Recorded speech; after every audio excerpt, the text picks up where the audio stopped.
Hey Celtics fans, welcome back to another edition of the Celtics Talk Radio video chat here on StreamYard. And of course, we're streaming live on Facebook.com and of course several other pages on our Facebook page, the We Bleed Green Celtics Fan Forum page on Facebook, Celtics Talk Radio page, and several of our profile pages. Well, guys, we are officially at the NBA All-Star break, which also means that we're officially at the midway point of the NBA season. Our Celtics, you guys, sit at 19-17 and fourth place in the Eastern Conference. Of course, the interesting thing, the Celtics sit 5 games behind the Philadelphia 76ers, who are in first place overall in the Eastern Conference. But shockingly enough, we're the same amount of distance, 5 games, ahead of the 13th place Cleveland Cavaliers. Shows you how tight things are between 4th and 13th in the Eastern Conference. The 76ers, the Brooklyn Nets, and the Milwaukee Bucks are pretty much ahead of everybody else in the Eastern Conference. Not by much, because again, 5 games only between us and first place. But everybody else is basically scrunched up in a giant package. The Celtics and the rest of the NBA teams, and specifically the management for all these teams, now have the rest of the week off before we end up coming back, and we'll face off with the the Brooklyn Nets on the 11th. The next week, you guys, however, is what we'll be discussing in this case here on our video chat, along with a few other things.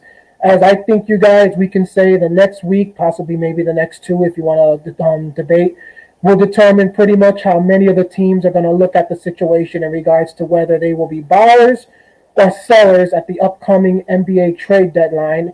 And that could very well determine whether the Celtics will go for it all and try to actually win a championship this year, or will actually wave that white flag like many Celtic fans have chosen to basically say they should, and start looking to next season, as we are only 3 weeks away from the NBA trade deadline.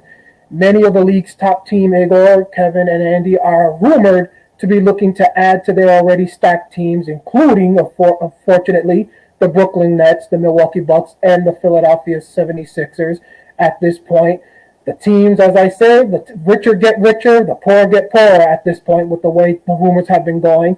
The Celtics are included in all these rumors, but we've seen the show before. The Celtics are linked to nearly every player that's on the trade market, and Trader Danny ends up doing absolutely nothing at the trade deadline.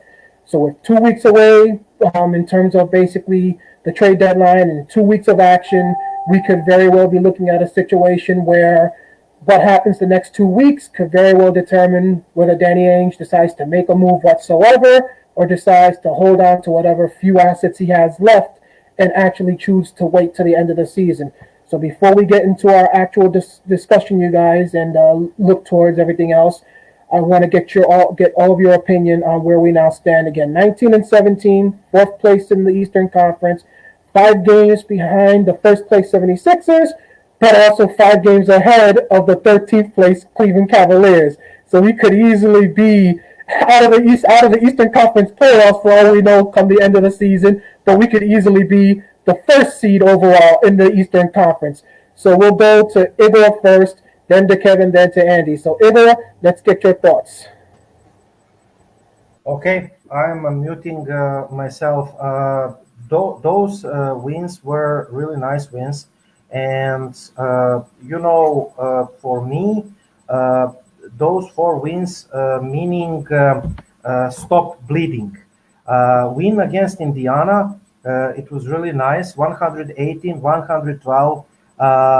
Against Washington, Jason Tatum was heroic. First, he scored winning bucket, really hard one. And then he blocked the shot for securing the win against sneaky Bradley Beal and Russell Westbrook and Washington Wizards. Win against the Clippers, we defeated them without Kawhi Leonard, so they are a good team, and this is good win. We swept Los Angeles Clippers, but I will not overreact to that victory. And we defeated Toronto 132-125. We gave up 125 points. It was hard to watch game because it is reminding me on the All-Stars when the result is 100 160, 155, or 152. If I'm correct, we gave up like 60 points in two quarters, which is unacceptable for me. Toronto played without a couple of guys from the starting unit. We are better than Toronto even when they are the full squad. But again, those four games were nice wins. But for me, it is just to stop bleeding after the week from hell. We discussed that on the last show. Now, am I going to overreact and say, like all the other fans, the Celtics are back, Kemba Walker is back, Jason Tatum is back, Jaylen Brown is back, the Celtics are juggernaut team right now? I'm not. Again, the nice wins. And about the standings, you are correct, Daniel. I mean, the Celtics are number 4 right now with 19 and 17, 52.8%, 5 games away from Philadelphia. Some of our fans are hoping that we can catch Philadelphia. I really hope so, but I don't believe in that. I think that, like I said, there are 2 or 3 group of teams at the Eastern Conference. Eastern Conference is divided into the first class teams or first group of teams, Philadelphia, Brooklyn, and Milwaukee. Second group of teams, I would say Boston Celtics, Miami Heat, and Indiana Pacers, despite their number 10 right now. Then I would include those 3, Boston Celtics, so Miami Heat, Indiana Pacers, the second group of teams, by quality. Then the third group of teams, the most pleasant surprise of the season, New York Knicks, 19 and 18, only half game trailing to the Boston Celtics number 5. And then Charlotte Hornets, also pleasant surprise. They had troubles with the injuries. Gordon Hayward, Scary Terry, and excellent rookie. My favorite rookie of the year, LaMelo Ball. LaMelo Ball is everything that we have been promised his brother Lonzo Ball will be in the NBA. And Chicago Bulls rejuvenated. Zach LaVine is out of his mind. And Toronto Raptors falling down to earth. It's kind of expected because I think they lack of talent, and I think they will trade Kyle Lowry, maybe even Pascal Siakam. It will be really interesting to see how this team will go. Atlanta, number 11, Washington, number 12, Cleveland, number 13. I don't expect them to make the playoffs. So the playoff race, those 6, Philadelphia, Brooklyn, Milwaukee, Boston, New York Knicks, Miami Heat, will be in the playoffs 100%. Now, Charlotte will be, the battle for 7th and 8th place, in my opinion, will be between Charlotte Hornets, Toronto Raptors, Chicago Bulls, Indiana Pacers. I expect Pacers and Hornets to be in the playoffs. Maybe I'm wrong. We will see about it. About Boston, Kevin said that playoff seedings just don't matter because no public, but we will see about that. Public is returned in limited capacity. If I'm correct, the first game with the public that the Boston Celtics will play this season will be March 29th. And let me see the opponent, March 29th against New Orleans in Boston. So limited public. I don't know if that's 50% or something, but Kevin is correct. There will be no home court in these playoffs. We saw today the news that NBA is aiming to return the full capacity of public the next season with measurements against the COVID, of course. But we will see about that. Now, my question is, if epidemic is large in the USA, will the playoff be bubble again or not bubble again? And if it's bubble, then no public, and the seedings just don't matter. If it's not bubble, the playoffs, and if public is presented, even 50%, I think that the seedings will matter. And right now, the way Boston Celtics are constructed, I don't expect them to defeat number 1, 2, and 3 plays. But again, we will see what Danny Ainge will do. Jared Weiss said, whatever Danny Ainge, the future of Boston Celtics depends on how Danny Ainge will use TPA. He means TPA from Gordon Hayward, 28.5 millions, but also we have two more TPAs. One is like 7.5 millions, if I'm correct. And I mean, we traded Vincent Poirier and get the trade exception, if I'm correct. And the last one is small, 3 or 5 millions, I cannot remember. So how we will use those trade exceptions that cannot be combined, our destiny in this season and in the next season will depend on this. That's it from me about the 4 games winning streak. Kevin? All right, guys. As far as the winning streak is concerned, in my opinion, the Pacers game, I think that could have went either way. The Wizards game, we kind of stole that from them. But what happened was we played defense at the end of the game, and the defense caused the turnover, was caused us to be able to win the game.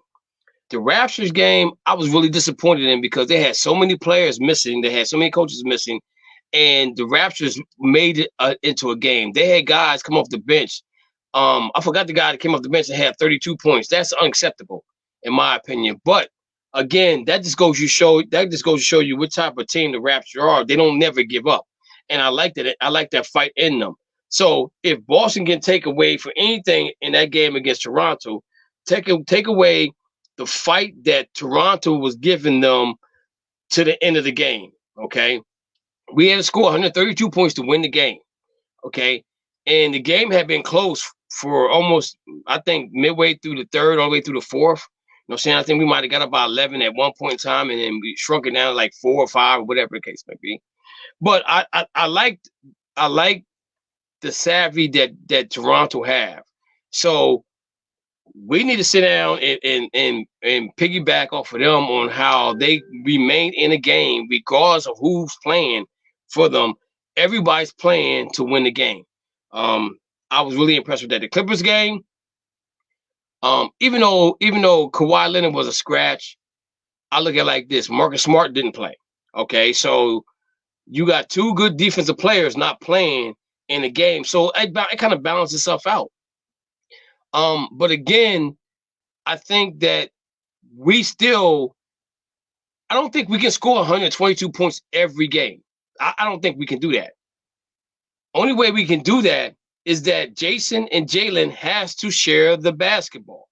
Okay. And we saw with the situation with Kemba coming in these 4 games that he kind of like facilitated the ball a little bit more. And I think he averaged right around six assists in the last 4 games. Okay. Which was good. That means that, Jalen and Jason didn't have to be the facilitator, but at the same token, though, we know when we get assists, when we average about, I think, between 22 and 25 assists, we're more likely to win a game. Okay, so I don't understand how we get away from all of that and we give back to this ISO stuff. I really don't. It just bugs me. It bugs me. It just bugs me to no end that if you know how, if what you do is right and you go away from it, what I don't understand that. I just don't understand. What is Brad Stevens saying to them? You know, so with the trades and everything's going on, man, I don't know who's coming. I'll be honest with you.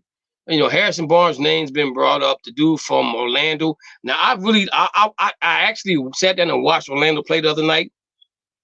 I love his game, but the only problem I have is he's 30. Okay. That's the only problem. If he was in his if he's like 28, 27, I wouldn't have no problem with that because he's right in the time frame that everybody's thinking that Jalen and Jason is going to be the next superstars for the Celtics, but he's not in that time frame. That's the only problem I see right there. But other than that, I love his game. I love his game. Blake Griffin, stay away from Blake Griffin.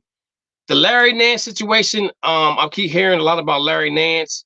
I don't know. I really haven't watched a lot of Larry Nance, but I will watch a lot of him this week coming up. So when we do talk again on Saturday, I'll have more input on about Larry Nance. If Danny doesn't use the trade exceptions by All-Star break, I mean by the end of the trade, again, like I said to Igor, this was a past year for him. Okay. And as fans, how many past years can you have? Okay. So that's my only issue is how many past years can you have? If you think you can find a guy or guys that can come play for the Celtics that's going to be able to beat the Brooklyn Nets or the 76ers in a 7-game series, then I'm okay with that. But now, the only team in the East I'm really afraid of is Brooklyn because they got 3 legitimate All-Stars, Hall of Famers on the team. I'm not really afraid of Philly because we don't know how they're going to react in a 7-game series. Even though they got Doc Rivers on it as their coach, and Embiid is playing out of his mind. In my opinion, he should be the MVP. Hands down, I don't care. LeBron can play every game all season. I don't care. But Embiid has he said, I'm out here to destroy everybody that I come in contact with. And I like that attitude in him. That's something he should have had from the very beginning. I don't know what turned that attitude around that he's like that now, but I'm okay with that. But as the Celtics are concerned, I'm gonna say this. If he don't make a trade, it's because he made that comment. My starters only played 28 minutes all season. And he's gonna stick with that. Okay. And he's gonna find and as all of us know as Celtics fans, the thing that keeps us from winning titles or advancing to the next round is because guys get injured. It's not that we don't have the talent. It's just that our guys on our team get injured. If Gordon Hayward is healthy last year, we beat I think we beat Miami. You know what I'm saying? I just think that we're a better team with him being healthy. You know what I'm saying? But this goes back a long time ago. Even when Larry, Kevin, Robert, when they played and they lost to the Lakers the one year. Kevin had bad ankles. Robert had bad ankles. Bird had a bad back. You know what I'm saying? So we had those issues. And what I would love to see is the team be healthy and see how well they do. Then we can judge Danny actually on what he has developed as a team. And then we can say to Danny, yo, this ain't working. You know what I'm saying? But I'm telling you right now, he's going to hang his hat on. We've only played 28 minutes. We only played 28 minutes all season long. You know what I'm saying? So that right there, we got the All-Star break coming in. I could care less about the All-Star break to be honest with you, because they shouldn't be playing at all. They should be resting, especially when they didn't had such a quick turnaround. I don't think it's fair to the players. I know it's all about money. I know they're giving money to HBCUs. They're giving money to COVID. But you can still get that money without having participation of that of the game. You can still award first team, second team, whatever the case may be. But I'm just not thrilled with the All-Star game. I will watch the 3-point contest because we got guys playing in that. I will watch the All-Star game because of Bradley Beal playing with Jason Tatum, because I think that right there is something we need to watch out for. And I'm going to say this to you guys. I think Danny Ainge will pull the trigger to get Bradley Beal for Jaylen Brown. For Jaylen Brown. I think he will pull the trigger for that one. That's the only one he will pull for Jaylen Brown. Other than that, I don't know if he will. You know what I'm saying? So that's my take of the first part of the season. As far as us being 1917, I give us an E for effort. And we're going to move on to Andrew. All right. So to me, I think like the big thing with the last few games, with the last 4 games, we're looking at that is it's nice for us to have the 4 wins. And that was definitely very important in terms of stopping that slide. But the thing to me is that if you look at these wins, they are all very close games. And if we are a team, we come into the season and everybody was saying, oh, Celtics should be in the ECF again this year. We should be, have a real chance at coming out of the East. Of course, that was before James Harden went to the Brooklyn Nets. But, the thing to me is like, if we're supposed to be contending for the Eastern Conference Finals and for a spot in the finals, like, look at the teams that we beat. We beat the Wizards. They're what, the 12th team in the East or something like that? The Pacers are the 10th team. The Raptors are the 8th. They were playing without like all their starting wings, I think. So these are games that should not be close. These are games that if we should be in the finals, we should be blowing these teams out. And maybe not all of them, because every team has an off night. It happens. Even the best teams have off nights. But we should have blown at least one or two of these teams out of the water. And instead, these are games these games are coming down to one score to the final seconds. And to me, it's not necessarily that the team's getting better. I do think there's more cohesion. I think Kemba Walker is playing a lot better than he did at the start of the season. There's no denying that.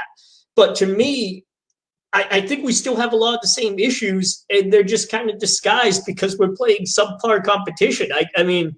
I'm glad that we won the games, but I'm not overly happy that we're beating teams that we should be beating to start with. Like, these are games that should be more or less a gimme. So I guess that's kind of where I'm at with the last 4 games. I see the same trend in a lot of those games. We kind of lose it in the third quarter. The other team pulls close in the third quarter. That's sort of the trend we've seen with Boston, and I do think that that's a coaching issue.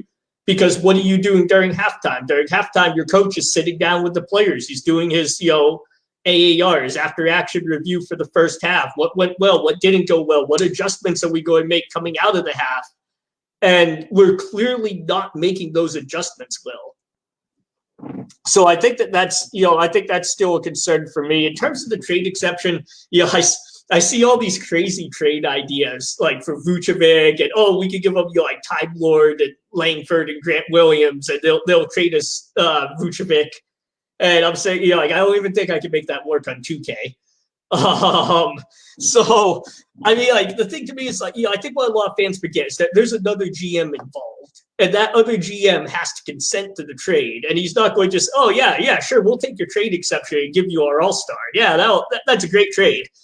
Unless it's Billy King with the Nets, then you might have a chance. But I mean, the thing to me is like, what we really should be looking for, in my opinion, and this goes against what a lot of fans want to see.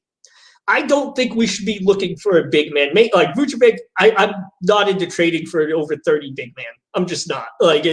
30 is when they start to go downhill, and they can hit a cliff. Bigs can hit a cliff in the 30-31 or 30-32 range. And you just see, like, year to year, their production just nosedives. And I'm not into trading for that. I think we should actually be targeting wings, like those guys who are like bench players, fringe starters, because those are the guys that we will realistically get for for guys that we can trade. Like, you could trade like a Langford and some first round pick for a guy who's, like maybe a Terrence Ross type player with the Magic, or THJ from Dallas. And what that does, it's not like an impact. It's not a superstar that the fans want to see, because, fans want to see us get, Paul George or Kawhi or something crazy like that. But those are guys that they can come in. They could give you quality minutes off the bench. If somebody gets injured, they could go into the starting lineup and give you 10 to 15 points. And they can let us keep playing small. And I know fans don't like small ball, but when you look at our roster, and at our coach, and at our GM, this whole organization from the top down is designed to play small. So we need to look for players that are going to fit into that play style, into that concept that we have for the franchise. And I think that the best way for us to do that is to target somebody, one of those wing players. Harrison Barnes, I would really like to see. But I don't see Sack being incredibly eager to trade him for anything that we can offer, because we have a lot of guards in our roster, but Sack is stacked on guards. If they trade Harrison Barnes, they're going to want a forward. They're going to need to have a forward. So I don't think they have another playable small forward on their roster right now. I could be wrong, but I don't think that they do. So they're going to have to trade for, we're going to have to send them somebody that's a quality forward, maybe Naismith. Naismith and Grant Williams maybe would interest them. along with a couple first-round picks, but I'd have a hard time seeing Sack jump on that. So I mean, I that's why I don't think Harrison Barnes is likely. But a team like Dallas, I think THJ is a good target maybe because Dallas, they know they're not really going to compete this year, but they might be interested in getting a guy like Aaron Naismith, who they could pair as a catch and shoot wing defender next to Luka Doncic. So I think that's really the type of player that we should be looking for. It's kind of like that old baseball saying, you don't want to always swing for a home run because you'll end up striking out a lot. It's better to, hit the singles and the doubles and you'll eventually get the runs home. And I think that's kind of the attitude that we need to take with this trade exception.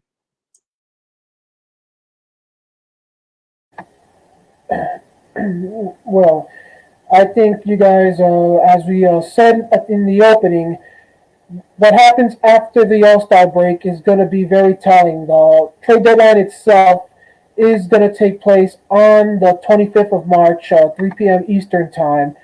And when you look at the Celtics schedule, you guys, we have 2 games, in my opinion, that will be very telling. Some might want to say it's 3 in this case. But obviously, I look at it and I say there's really 2 because you got to think about the Eastern Conference. You don't have to think about anything with the Western Conference because obviously come playoff time, Western Conference, it's all about whether or not you make it to the NBA Finals when it comes to the Western Conference or not if you're going to face any of those teams. But you have a showdown with Durant, Kyrie, James Harden, and the Brooklyn Nets, the very first game we return from the All-Star break, which will be this coming Thursday, on TNT, 7:30 p.m. Eastern Time in Brooklyn. And then the night before the All-Star break, Wednesday, March 24th, 7:30 p.m. Eastern Time on ESPN, you're going to be at the Milwaukee Bucks. That's 2 of the 3 teams in this case that you are going to have to think about. Can you actually get by them when push comes to shove to actually get to the NBA Finals? In my opinion, you're going to have to get through at least 2 of those 3 teams in the top 3 right now in order to get to the NBA Finals. You can't be thinking you're going to have a miracle happen just like you had last year when all the top teams ahead of you somehow got eliminated by teams below in this case. And so it ended up being the Miami Heat who were basically your opponent, and you ended up flopping against them despite the fact you were the one that had, the better record in this case. Something tells me you're going to have to at least get through, like right now, obviously you're the 4th seed. If things were to, come down, let's say, with the same exact standings at the end of the season, you would have to get through Philadelphia in the 2nd round and then likely have to get through Brooklyn or Milwaukee in the Eastern Conference Finals to get to the NBA Finals at this point. So don't you think maybe Danny Ainge, looking at those 2 games, could very well be looking at it and saying, if we get our asses kicked in those 2 games versus Milwaukee and Brooklyn, it may not even be worth trying to make a move and wasting any of these assets. Remember, the trade exception we have, or the trade exception, since we have 3, as Igor mentioned in this case, no matter which one you look to end up using, we can only use a certain amount of money between the 3 combined, thanks to the fact that we ended up doing that deal with Tristan Thompson that brought him to Boston, and we're hard capped due to it. You want to be able to spend as much money as you want, you're going to have to wait until the end of the season and when free agency hits to go ahead and use that trade exception, which is why the $28.5 million exception that we got for Gordon Hayward, it may not be worth it if you basically look at a situation where you can kind of say, even if we get Bradley Beal or even if we get, any other player out here, it's not going to be enough to actually get us to the promised land that we're hoping for, So would you say pretty much, Danny Ainge, the decision for whether or not to be a buyer or seller might actually come down to that very night before the NBA trade deadline takes place? We all know when it comes to, like let's say Brooklyn, the Los Angeles Lakers, the Miami Heat, the Philadelphia 76ers, the Clippers, all those teams are going to be buyers because all those teams pretty much feel that basically they're always going to be a contender every year. And, of course, you got to consider the markets. The LA, New York, and Miami markets, doesn't matter whether their teams basically are contenders or not. players are always going to want to go to those teams because of what the cities can offer in this case, which is why I always say those three cities are in a class of their own. The rich get richer, which is why, as of right now, we've heard Blake Griffin has been bought out from the Detroit Pistons, and the Brooklyn Nets are already the favorites to sign him at this point, despite like 6 or 7 teams being interested in the man. You know, and really, you got so many people in our group who are saying that the man basically is worthless. He can do nothing good at this point in his career, and yet he goes to Brooklyn, and most likely it'll be the same scenario that people were saying about Kyrie Irving. The man will go to Brooklyn, and he'll be playing like an all-star for all we know. You know, so literally, the rich get richer, the poor get poorer. But the situation we're looking at this point, in my opinion, is if the Celtics don't put up a decent showing, forget about whether you win or lose in those 2 games. If you do not manage to actually keep up with Brooklyn and Milwaukee, and of course that Milwaukee series, that Milwaukee game on the 24th, you got to keep in mind that's one of those mini home series, mini series, should I say? So the 24th Wednesday, you play them, and then 2 nights later, the day after the trade deadline, you're playing them again on Friday the 26th. So you're going to have 3 big games the rest of the way this month. Because obviously, we just recently got the second half schedule. So for many fans who haven't bothered to look at the schedule, you might want to go take a look and see what our big showdowns are going to be. But if you can at least put up a decent showing, you guys, I think, okay, maybe you might consider it. But if you get your asses kicked, there's no point to actually go doing anything at this point, especially when you got your own owner and GM pretty much saying on local radio and TV out here in the Boston area, we are championship contenders. We're not championship caliber team at this point. Losing those 2 games, and especially if it's blowout, will basically prove it, and will basically say it's time to wave the white flag if you haven't done it yet.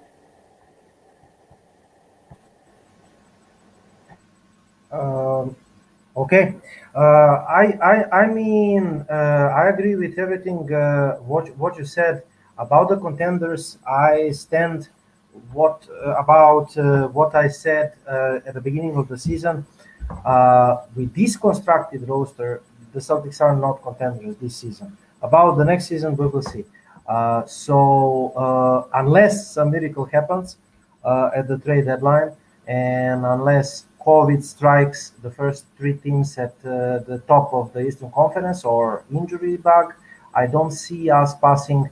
I mean, about the 3 teams that you said, Danny, like you said, I don't see us passing Brooklyn Nets. Brooklyn Nets will be stronger after the trade deadline, and it's obvious they are bringing in, Blake Griffin, and they will bring in almost certainly one more player, some centers, rumors from Cavaliers. We will see. I mean, they're obvious favorites for the finals. Now, about Philadelphia 76ers, that Kevin mentioned them, they defeated us twice. I think they're legit.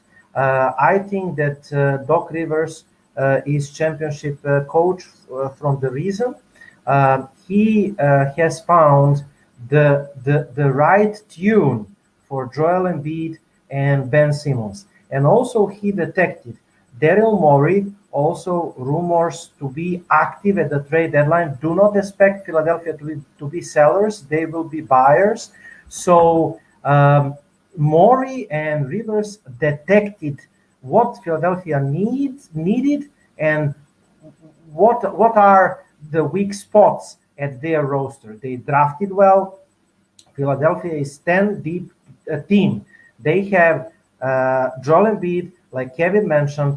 He is the leader in the Kia MVP race. So he should be MVP if the season is over right now. Jokic number 2, LeBron only number 3. But we will see about that. So they brought the players that are right for the team. They addressed their needs, unlike Boston, we are famous for bringing in 10 players at one position and missing players at another position. Doc Rivers is not doing that. He has 2 players at each position. So they brought in Dwight Howard, at the center position. Seth Curry, the man is shooting unbelievable. it's unseen in the history how he's shooting when he's healthy. His problem is healthy. They have sets for Seth Curry. Seth Curry is shooting even better than Steph Curry, So they, of course, traded away Josh Richardson. They brought in, Dwight Howard, Matisse Thybulle, excellent rookie Matisse Thybulle, sophomore, is there. He's an excellent player. And also, Andy will help me, Mackey, guy that is playing good, Shane Milton, Furkan Korkmaz, Mackey, right? You're talking about Shake Milton. They have Shake Milton. They have Tyrese Maxey. Maxey, Tyrese Maxey. I really like. He can come off the bench and score you 20 points from nowhere. Just like Tyler Hero, he was doing about Miami Heat. So Philadelphia is well constructed, and Ben Simmons, that everybody's pitting on, he's also playing not like an all-star, but excellent complementary piece, to Joel Embiid. Joel Embiid is main star. Ben Simmons is number 2, but he's quiet and he's doing practically everything on this team. And what is the most important? They are excellent defensive team. They are tall, they're tough, and they can switch. They can also, fight over screens. They can play different styles. Doc Rivers knows his job. So I don't see them passing over Brooklyn, for example, but defeating Boston in the series right now. This roster of Boston Celtics, absolutely. Philadelphia is, for the first time in years, since 2011-12, probably legit team. Now, Milwaukee Bucks, I don't know what to think about them. Giannis is unbelievable, but it depends on the supporting cast. I think their supporting cast is older, and I don't think that Giannis is having the best supporting cast around him. They depend on Middleton. Lopez is, older, and he's not progressing. He is where he was the last season. About their supporting cast, I'm not crazy about that. So can maybe Boston Celtics upset Milwaukee? Yes. I will just notice that Miami Heat, they are making 8-0. They will certainly bring in some players, and Jimmy Butler is playing in MVP mode again. They had injuries, just like Boston, Kendrick Nunn, Tyler Hero, another player that I cannot remember. They have injuries also back, but Kendrick Nunn returned just like Jason Tatum before COVID. He had COVID, and Kendrick Nunn is rediscovering his form again, just like some other Miami Heat players on the roster. They can be really dangerous in the first round. If I am Milwaukee Bucks, I would not like to play Miami Heat, because I could be really easily eliminated if I'm Milwaukee Bucks, So Miami Heat are the sleepers from the position 6 or 7. Now, that's it about the standings. I wanted to say about trade exceptions that we discuss about. So the Celtics president of basketball operations told ESPN's Tim Bontemps his team is willing to spend into luxury this season using $28.5 million trade exception. However, the team will only consider becoming taxpayers because we are not taxpayers. We are $4 million below the luxury tax threshold.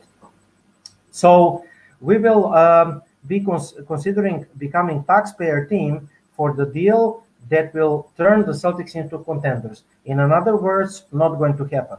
So, quote, if there is a player we can get that can put us over the top and keep us under the hard cap, we will do the deal in that category. But we are not going to do that for the Band-Aid or somebody that maybe will help us in a game or two.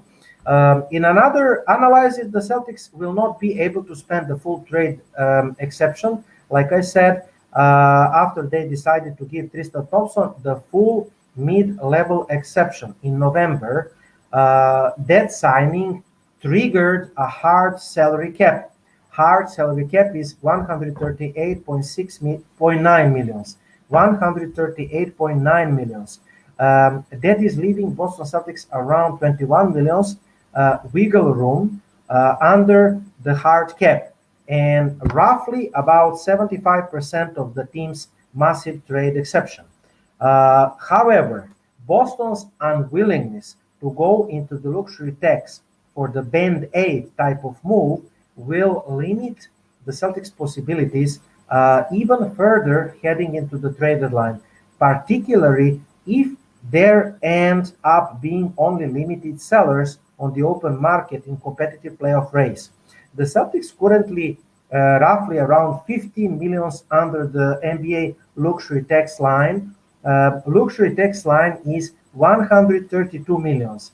Boston's payroll is ranked 24th in the NBA this season. Staying out of the tax line is far from necessity for Boston this year, but benefits of avoiding the luxury tax right now, delaying the repeater tax penalties for the future seasons, would have to be weighed against potential upside of additions in the present. Now, reminder that Vic Grusbeck addressed the team tax situation, and he said, "You will see about whether the Celtics will become tax-paying team or not. We have been, and you will see it again. We were going to be this year until the pandemic and everything else changed things. We are consistent taxpayers and would be in our minds the contenders. Now, that's how we want to run this team, and we want to get back to that station as soon as it possible." So as the trade deadline gets closer, more appealing fits that match the players that match Ainge's criteria may end up being available is less likely. Ainge comments signaled that the Celtics probably will not be adding pricey expiring contract this month if they don't envision that the player is long-term solution to the franchise, and that player cannot raise the team's ceiling. That makes the Celtics very dependent on the sellers market opening up in the coming weeks, with the hope that the player they value highly become available. Otherwise, inexpensive additions look like probable path from Boston perspective at the trade deadline March 25th. Kevin, what do you say about the trade deadline and our cap situation?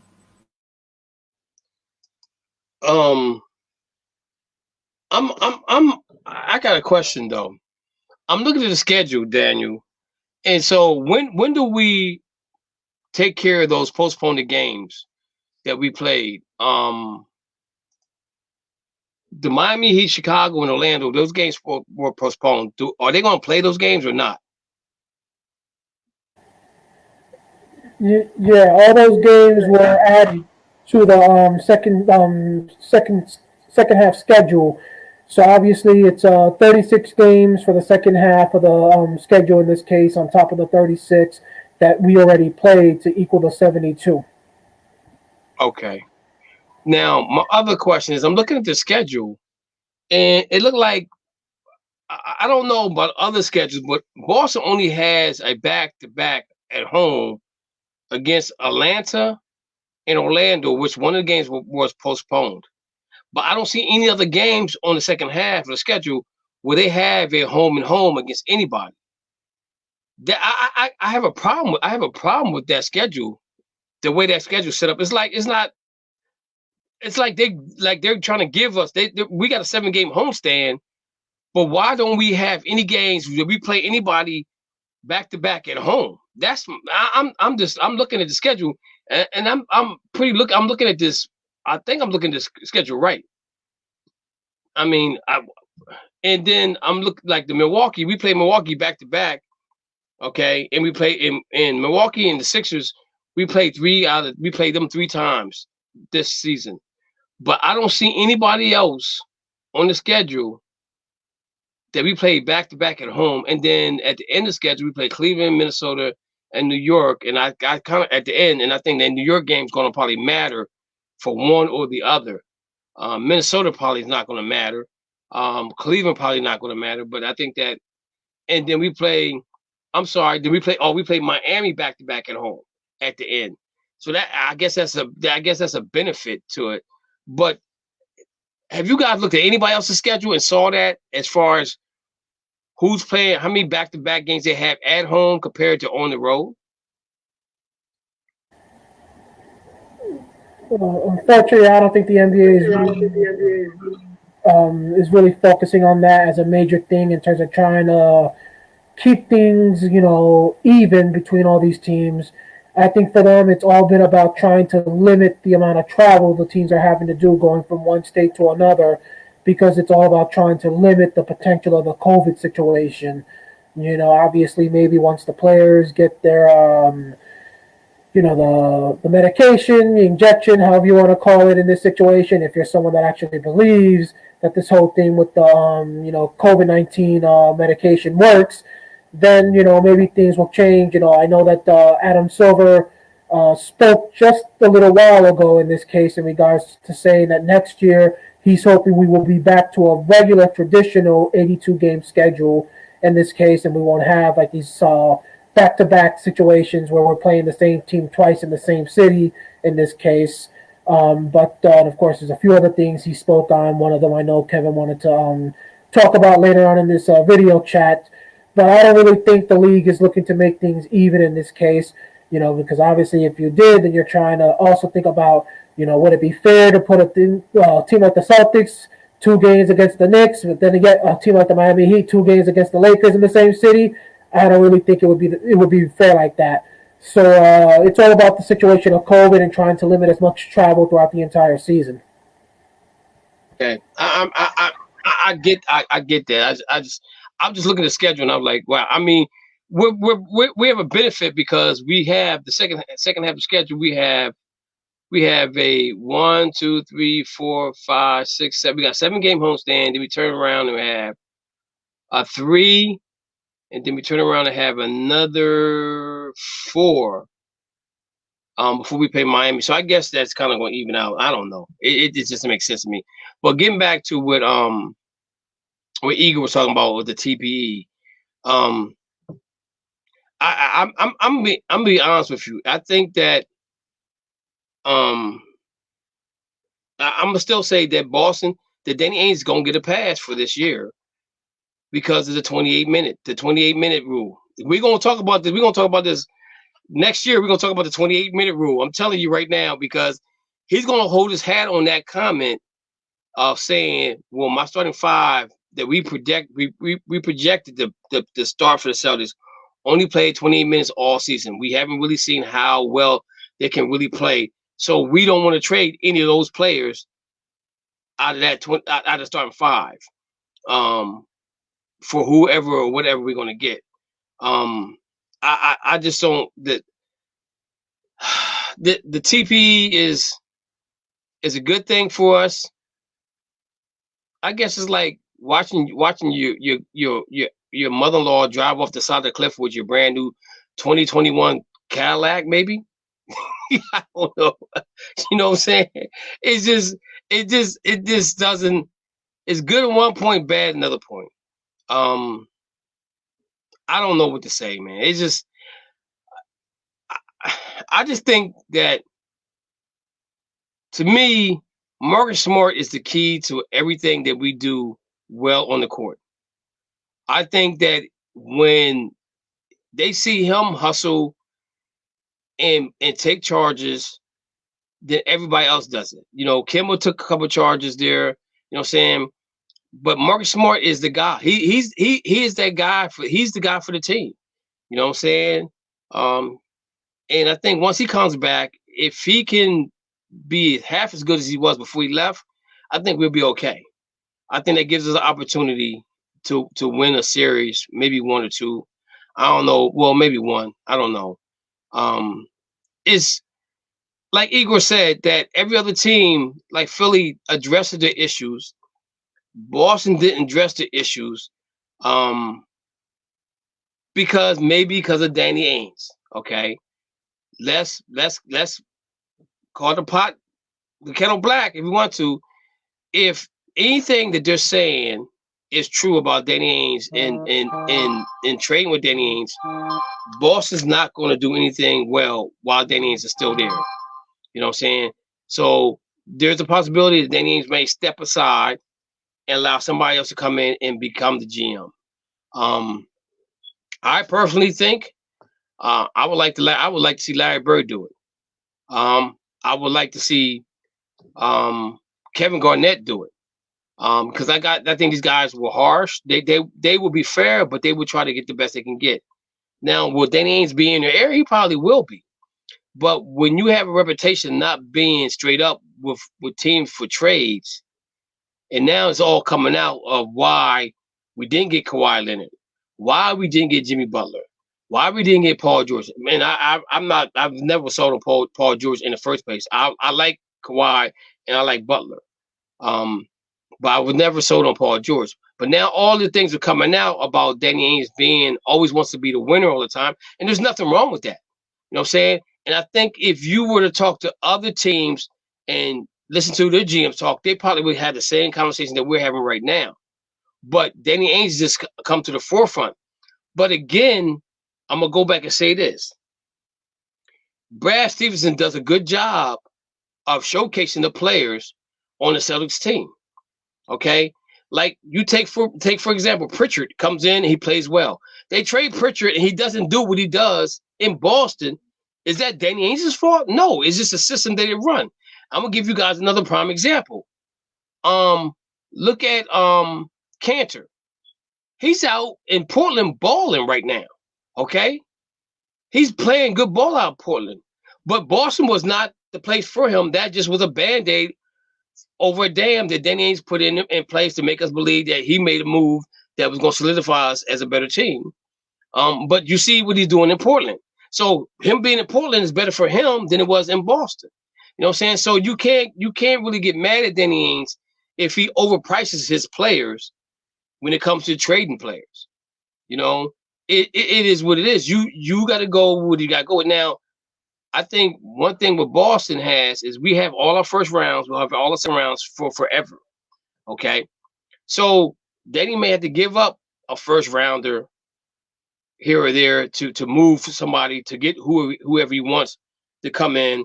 And I want to get you guys' thoughts on who's out there right now that could move the needle that we could get that could make us be contenders through Vegas that says, oh, the Boston Celtics are favored to go to NBA Finals and win. Who next year, free agent wise, is on out there that Boston can get to put them where Vegas says they're the number one. Vegas got them as the number one seed in the East to go to NBA Finals. I don't know nobody. You know what I'm saying? So are we going to still have the same conversation next year about the next year's season? Are we going to have the same conversation that we're having now? Because this is the same conversation we had last year. We're having it again this year. You know what I'm saying? So I think there need to be some heat underneath Danny Ainge's seat for him to do something. You know what I'm saying? And if he doesn't make a move by All-Star break, then we know we're going to ride and die with what we got. Okay?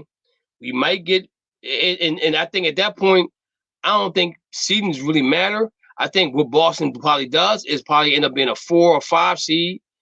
Or maybe a 6 seed to probably play against somebody they think they might be able to beat. And if you stay at 4 or 5, you know, it's us and the Pacers, I think, right there or something like that. So we got a good chance. We got probably have a good chance to advance against the Pacers and hoping something like Igor said, Christmas coming again in February or March or April or May, whenever the playoff starts. But I really don't see a happy ending to this situation. And our fans are basically believing everything that's right that's written, you know what I'm saying? And you have Andrew here that's giving them the skinny giving them the facts, and they don't like it because it's not what they want to hear. But it is what it is. So as a fan, and see, the thing about this, a lot of these fans right now wasn't around when they didn't win a title for 20 years, like I was. You know what I'm saying? From 1986 to 2008, I was still rocking Boston Celtics gear, and we hadn't won a squat.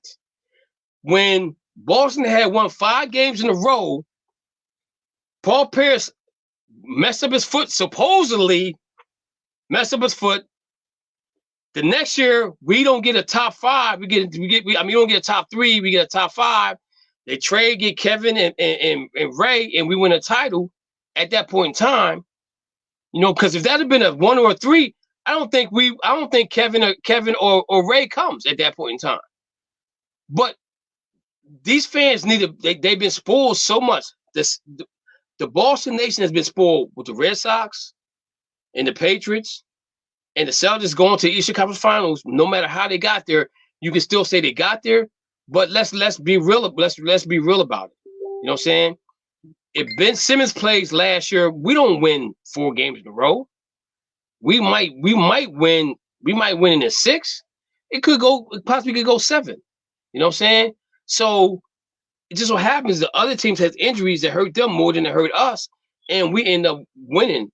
But I'm just saying though, like Igor said, I mean, you know, unless the star gonna drop out the sky and Larry Bird, Kevin McHale, Robert Parrish, Perkins, and Posey gonna walk through the doors, I don't see it happening, guys. That's my take. Yeah.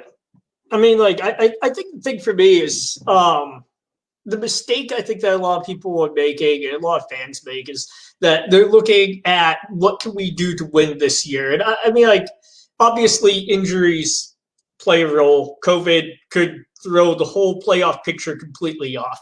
But if we take those factors that we can't, control, if we take those out of it, the reality is there's not really any move that Boston can make that's going to make us a favorite to win the East. There just isn't. There's no player out there that we can sign who's going to put us over the Irving, Harden, KD Nets. And that was a fact as soon as James Harden went to the Brooklyn Nets. Now, people will say, oh, that's backtracking because I said that I didn't want James Harden to come to Boston. But there's a big difference because the Nets were able to give up depth to bring in the third superstar. We would have had to give up a star to get a star. And that's where the big difference would have, that's where the really big difference lies. In terms of things that we could do to win, I mean, like, I think really what we should do is we should look at a 2-year, like a 2-year plan, basically, because, I mean, you're looking at KD, Harden, Kyrie, that can't last forever. Yeah. But the way I look at it is like, that's not going to last forever. Boston should be planning for, we should stay as competitive as possible to be in position. But we should also look at what we could do to be as strong as possible within 2 to 3 years. So I'm not saying that we tank. What I'm saying is that if you have a decision between can we get a player who's going to peak in 2 to 3 years, or can we get a player who's at his peak this year, we should take the player who's going to peak in 2 to 3 years. Because that's also when Brown and Tatum are going to peak. And there are players out there that we could get like that. Like, I know, it was very well reported that New Orleans was shopping Lonzo Ball and JJ Redick. Yeah, I know a lot of fans, we don't want LeVar Ball. We don't want that drama. The reality is, with the way superstars are in the age of social media, you're going to get drama with any superstar that you bring in there. I mean, Kawhi was like one of the most drama-free superstars in the NBA until the whole like mysterious leg injury thing. So, I mean, like, no matter what you do, you're going, then we find out that Kawhi has a weird controlling uncle and, whatever else is going on there. So, I mean, like, you don't avoid drama with superstars. The only one I can think of who hasn't really had a lot of drama attached to him is probably Klay Thompson in Golden State. I mean, but he's never going to leave Golden State. He took pay cuts to stay there. He's never going to go anywhere else, which is unfortunate because he would be like my number 1 pick for Boston because he's a great defender, great shooter. But, obviously that's a pipe dream that's never going to happen. So, I mean, like, when we look at though, we should be looking at getting some like Lonzo. Like in my opinion, Lonzo Ball would be perfect. He's a floor general. He can play. He scored peak at the same time as JT and JB. He's a guy who could get them the ball in their spots. He could help to reduce the ISO ball. And, he's not a good shooter. I don't think there's any getting around the fact that he's a very inconsistent shooter. But he's also been asked to be like the number 2 or number 3 perimeter guy. And I don't really think that that's his role. The Lakers tried to put him as like the number 1 offensive guy. That definitely isn't him. But if you take him in Boston and you put him as the 3 or 4 guy, that's a lot different because now you're not facing a good defender. If you're 2 or 3, you're facing a pretty good defender. If you're 3 or 4, not so much. And so I think that I think the shooting would come along. I think in Stevens' system, I think that he would improve defensively. He's a 6'6" guard, so he's got height and length, which is what you really want on your guards now because, just with the way the trend in the NBA is to bigger guards. That's just what it is. And I think Lonzo kind of fits that bill. JJ Redick obviously is kind of a wash. Maybe he gives us a few good nights this season, but reality, you're going to release him at the end of this year or sign him on like a vet minimum or something like that. But we're just taking that salary for a year so that we can get Lonzo. And in my opinion is that that's a perfectly good trade. It will peak as the Nets are coming down. And that's exactly where you want to be when you face a super team like that. There's no point in throwing the book at trying to bring in a player who's going to leave us relatively plus or minus a little bit in the same place that we are now, as opposed to trying to peak when they come down. And I think that's really the best situation for Boston, and it's kind of why I thought as soon as Harden went to the Nets, because I didn't think that, I just don't think there's any way that we compete with them. With the amount of offensive firepower that they have on that team, I don't think that we could really compete with them. I think for Danny Ainge, I think part of the it's hard for me with Ainge because he's done a good job over the years. Like his track record has been pretty good. He's given us 2 championship caliber teams. You can't really find a GM in the NBA who's done that because the 18-19 team, that was easily a championship level team. I don't think you can make any argument that wasn't a team with the talent to go all the way and win a chip. Now, it didn't work out, but who is that on? That's on the coach because the coach couldn't figure things out. I'm a lot more open to replacing Brad Stevens than I am to replacing Danny Ainge. And part of the reason is because I think there's a lot of talented coaches out there that could do a lot for our team as a new head coach. And I think that some of the issue that we look at is not that Brad Stevens, because I think Brad Stevens can be very successful. I think if he goes to another team, I think he will be very successful because I think he has learned from what happened in Boston. But, I was kind of talking about this, I think, with Kevin on Facebook. When you come in and you're a softie and you're a pushover from day one, it's really hard for you to reverse and instill discipline and create structure after you've established a reputation as a pushover, because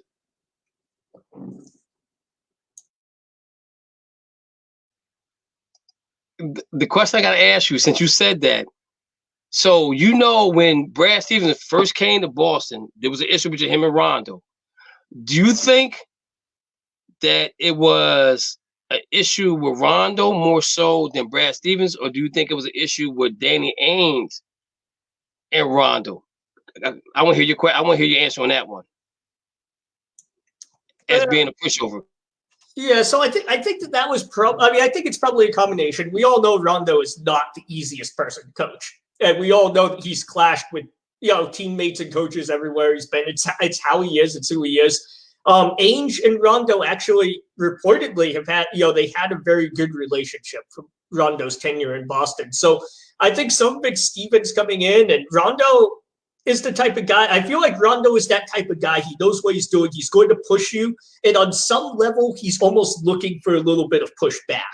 Like I feel like Rondo's the type of guy, if you don't push back on him when he pushes you, you're never going to get his respect. He just strikes me as being that type of guy. And Stevens just strikes me very much as a guy who doesn't push back. So I think that's part of, I think that could very well be part of the problem. And the thing is now, once you have that reputation, like I said, it's very hard for you to go back and become, it's hard for you to go from being the nice guy that lets everybody do what they want to be the guy who cracks down and instills discipline, because it makes you look like a jerk, And so sometimes I think that, it's not about Stevens being a good or a bad coach. It's about getting a new face, a new voice into that front office, into that head coach's chair, who has, can come in with a clean slate and put that discipline into the team. And I think that that's something that Boston should look at before they look at replacing the GM. Now, if you get a new head coaching and we're seeing the same issues that the roster really does look like crap, then I think it is time to look at changing the GM. But I think this roster is better than it's playing. I think this is a roster that should be blowing out teams like Washington and Toronto and New Orleans. The talent on the roster is there. We should be blowing it out. We're not getting the most out of the roster. And part of being a coach, I learned this coaching high school football. Your job as a coach is to get the most out of the players on your roster. Nobody cares. I coached at a school. It was most East Asians and Pacific Islanders. So you have no mass on the line. You have no height at the wideout positions. Nobody cares about that. You're expected to find a way to win games. And, you're expected to find a scheme that's going to maximize what you do have and win football games based off of that. Nobody cares about the talent on the roster because your job as the coach is to make the most and win the games with the talent that you have. And I just haven't seen – I don't think we're maximizing that talent. I don't think we're anywhere close to it. To me, that's on the coach.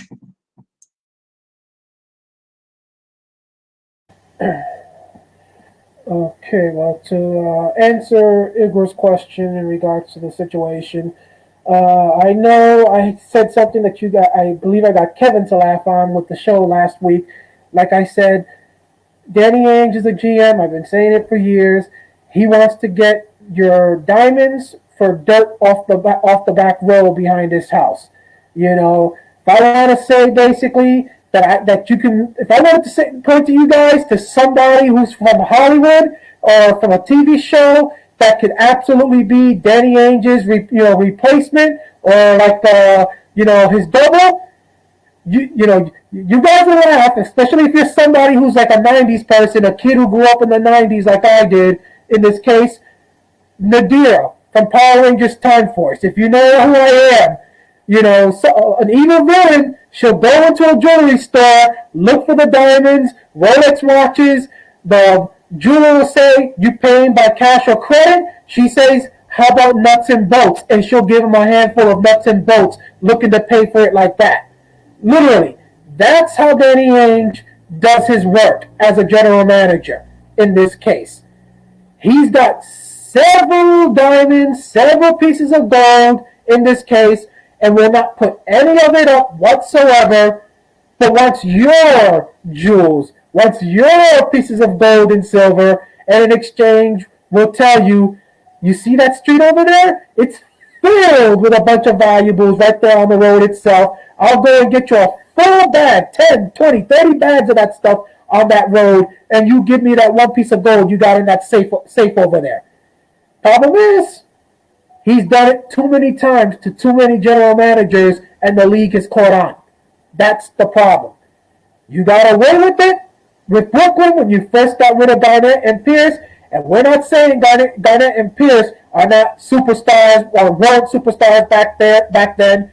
We're just saying those guys, you got rid of them at the right time because they were pretty much on the decline at that point. And Brooklyn, the GM at that point, made a decision because he was desperate to get a real super team because they wanted to become the team in New York and try to basically surpass the New York Knicks right in one fell swoop. And they needed superstars to do it because the New York Knicks at that time had Carmelo and were looking to basically try to stay in front.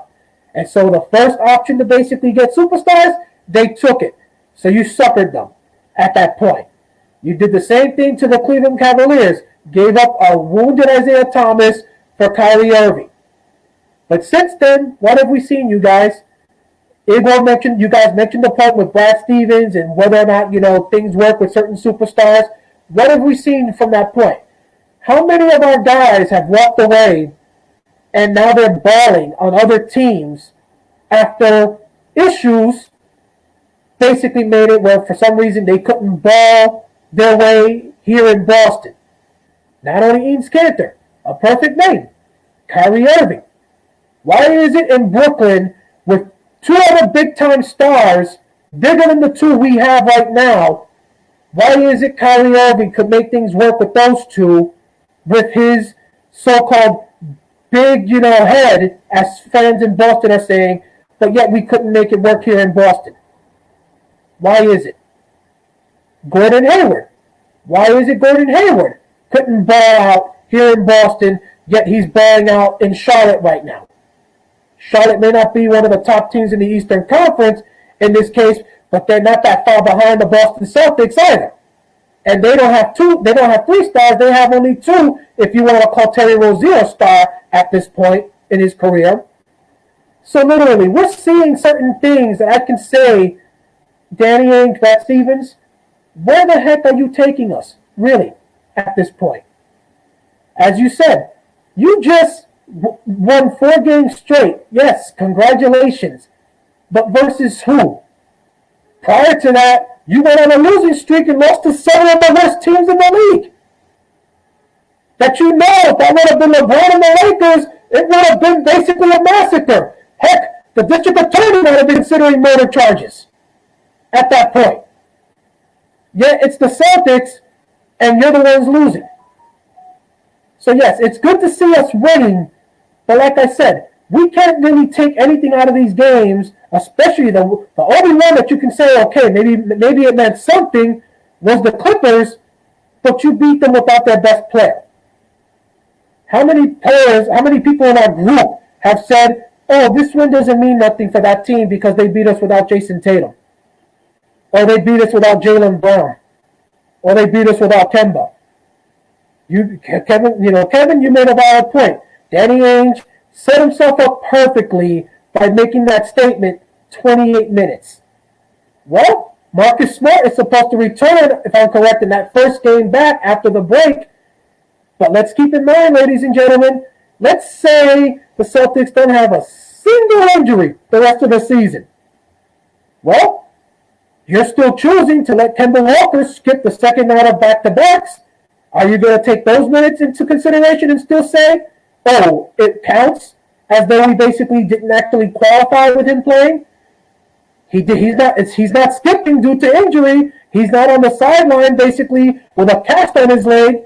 You're choosing not to let him play and get used to playing with his teammates because you choose to preserve him. It's not the same thing. I've said, and I think you guys have seen me in the group when it comes to the situation of trading, how many of these guys on the bench, we already know what we can expect from Kemba Walker, Jaylen Brown, Jason Tatum, Marcus Smart, and I think we can almost kind of consider what we're going to get from Pritchard, Tice, and Thompson in this case, and Time Lord. But the rest of the guys on the end of the bench, can we say we're 100% confident on what you're going to get on a nightly basis at this point? Brett Williams could be up there and make 5 3-pointers one night. The next night, he's throwing a ball and it ends up going all the way to Australia from the 3-point line. Semi Ojeleye one night scores you 15 points. The next night, he basically can't get anywhere near the floor because Brad Stevens pretty much is telling him, keep your ass in the locker room. Literally, what is it? What can we really get from these players? And that's the situation I kind of question when it comes to the trade exception.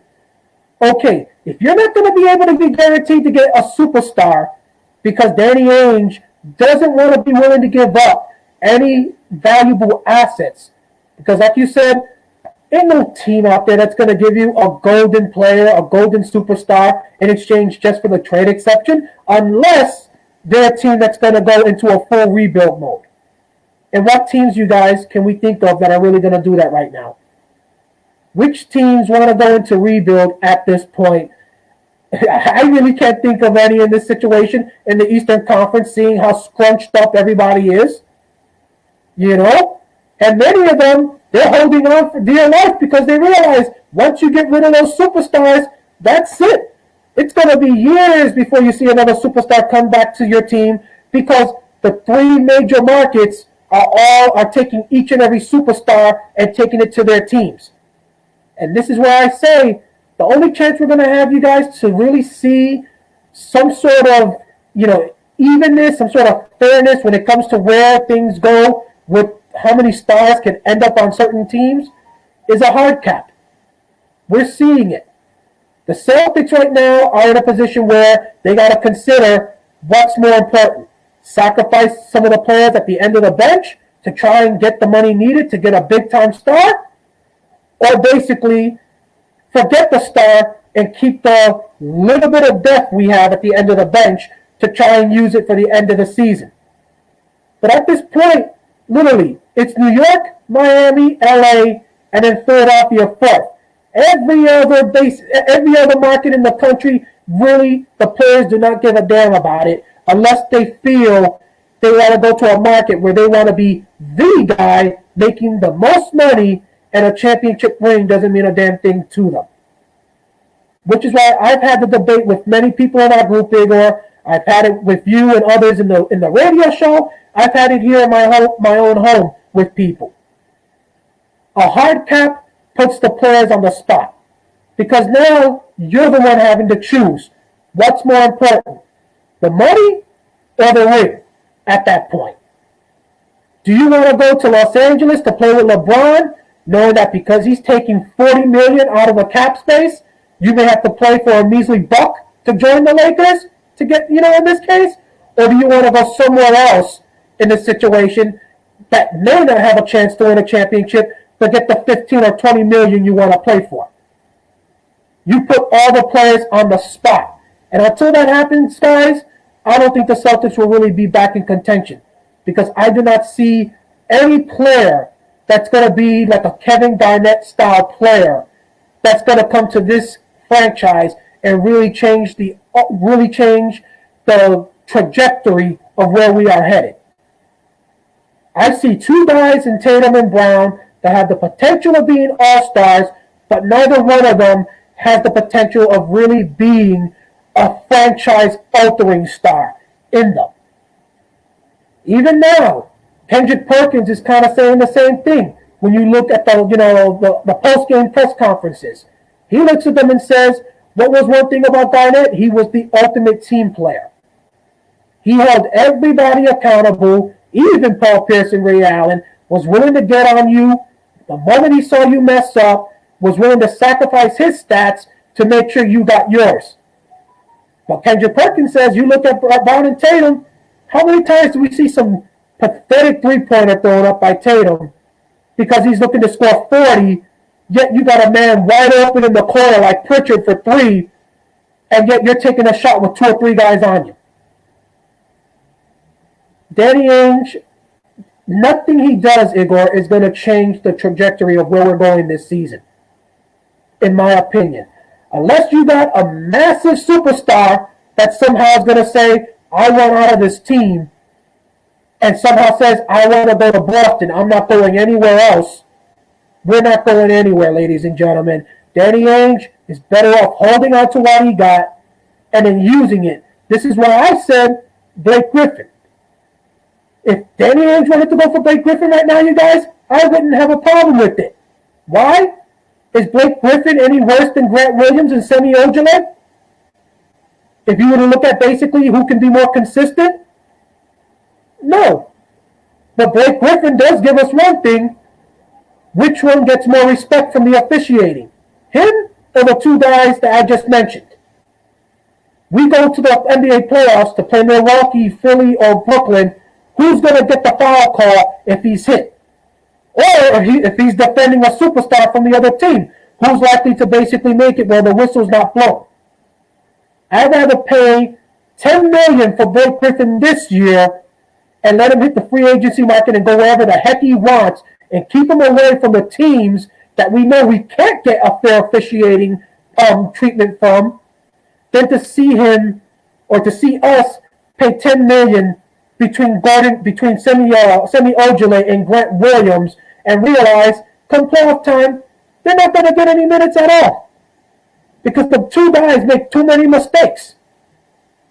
And fans got to realize this.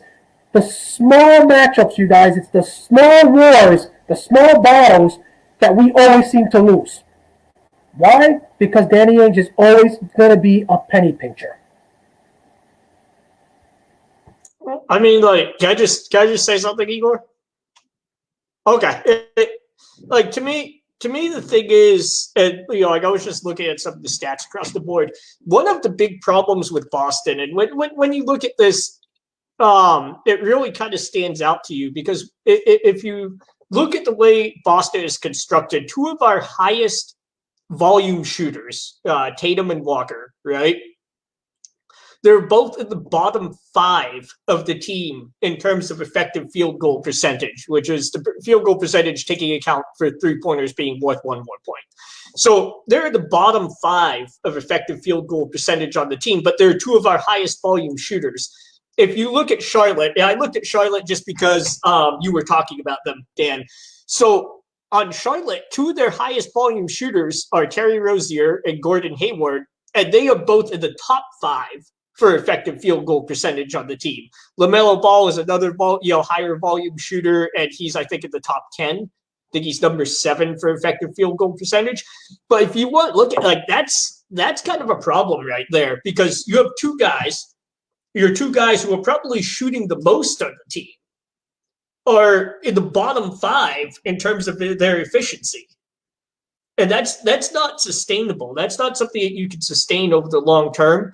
And the other thing that I've seen with us a lot is that these rookies, or these young players, I won't say rookies because they're not all rookies anymore, but they don't get a chance to really play through the issues that we see. Like they miss 3 or 4 shots and Stevens pulls them out and doesn't play them for the rest of the game. Or they have a good guy. Naismith had a good game, but then the next game he was a no-show. And I feel like you don't develop young players by having them sit there, and get do not plays or did not plays or whatever coach's decision. And you have to let them play. You have to let them play through some of those issues. You have to let them make those mistakes. You have to chew them out for them. And you have to go over that in practice and call people out when you review game film and you go back to practice. But you have to let them play because you have to chew them out. Then you put them out there the next game and you see if they do it the right way. That's the only way that you determine whether or not somebody's growing or not. You'll pull them out of the game, sit them down, and then not play them for 2 games. I mean, it's going to kill somebody's morale. I mean, like I know I'd be kind of like, okay, well, why am I going to bother trying to fix this? Because I'm not going to play for another 2 games now.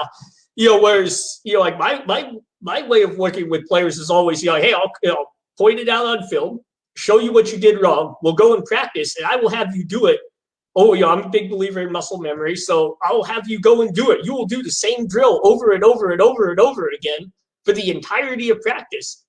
And then I will put you in, and I will run that play in game and see if you could actually translate that into a game or not. And that, to me, it almost always works because you show them what they did wrong, you teach them how to do it right, and then you give them the opportunity on the big stage to do it the right way. And I feel like that's not what we're doing with these guys. We're like, hey, you have a bad game. Congratulations, I'm pulling you out. You might play next week, And and the other problem is that doesn't give us any trade value. Like if the Sixers want to make a trade, they could go and offer Tyrese Maxey. If I'm another GM, I've seen Maxey light it up in games this season. Yeah, he's a rookie. Yeah, he's deep on their bench, but man, I saw that kid light it up. He might be something someday. Whereas, like with Boston, it's like, well, why do I want Aaron Naismith? You don't even want to play him half the games. Like, so if you don't want to play him for half the games, why do I want him on my team? If I want a bench warmer, I'll go down to CVS and get some heating pads and put them on the bench. Those are only like $10 a pack. So I mean, like to me, that's where the issue is. It's like you gotta give these young guys time to play, and I would rather stay away from an older guy like Blake Griffin. Now, I would rather play these young guys like Naismith, like Grant Williams. Yeah, they're going to be painful to watch, but if the coach is good, they'll get better. And as they get better, they either one make an impact for us, or 2, we could go and actually trade them because, hey, let's say we give Grant Williams more minutes and he finds a stroke from beyond. He has 3 or 4 games where he, scores 12, 15 points on decent 3-point shooting. Now, all of a sudden, there's another GM. I'm kind of like, okay, this kid's versatile. He has a nice stroke from beyond. Let's take a look. I might be interested in him now. And I think that's what a lot of fans miss too, is like, yeah, you're going to have a lot of bad nights. but it's the good nights to enhance the trade value because, you know, when we think about Tyrese Maxey, he's had bad games. Like, okay, he's had really bad games. But when you think about it as somebody who's not part of that team, you think about those good games when he lit it up. And that's kind of a natural reaction. That's how you generate that trade interest in a player. And, you know, I thought we were doing pretty well with that with Pritchard. And then all of a sudden Walker came back and Pritchard kind of like he's slowly slipping into the deep ocean of the Celtics bench now.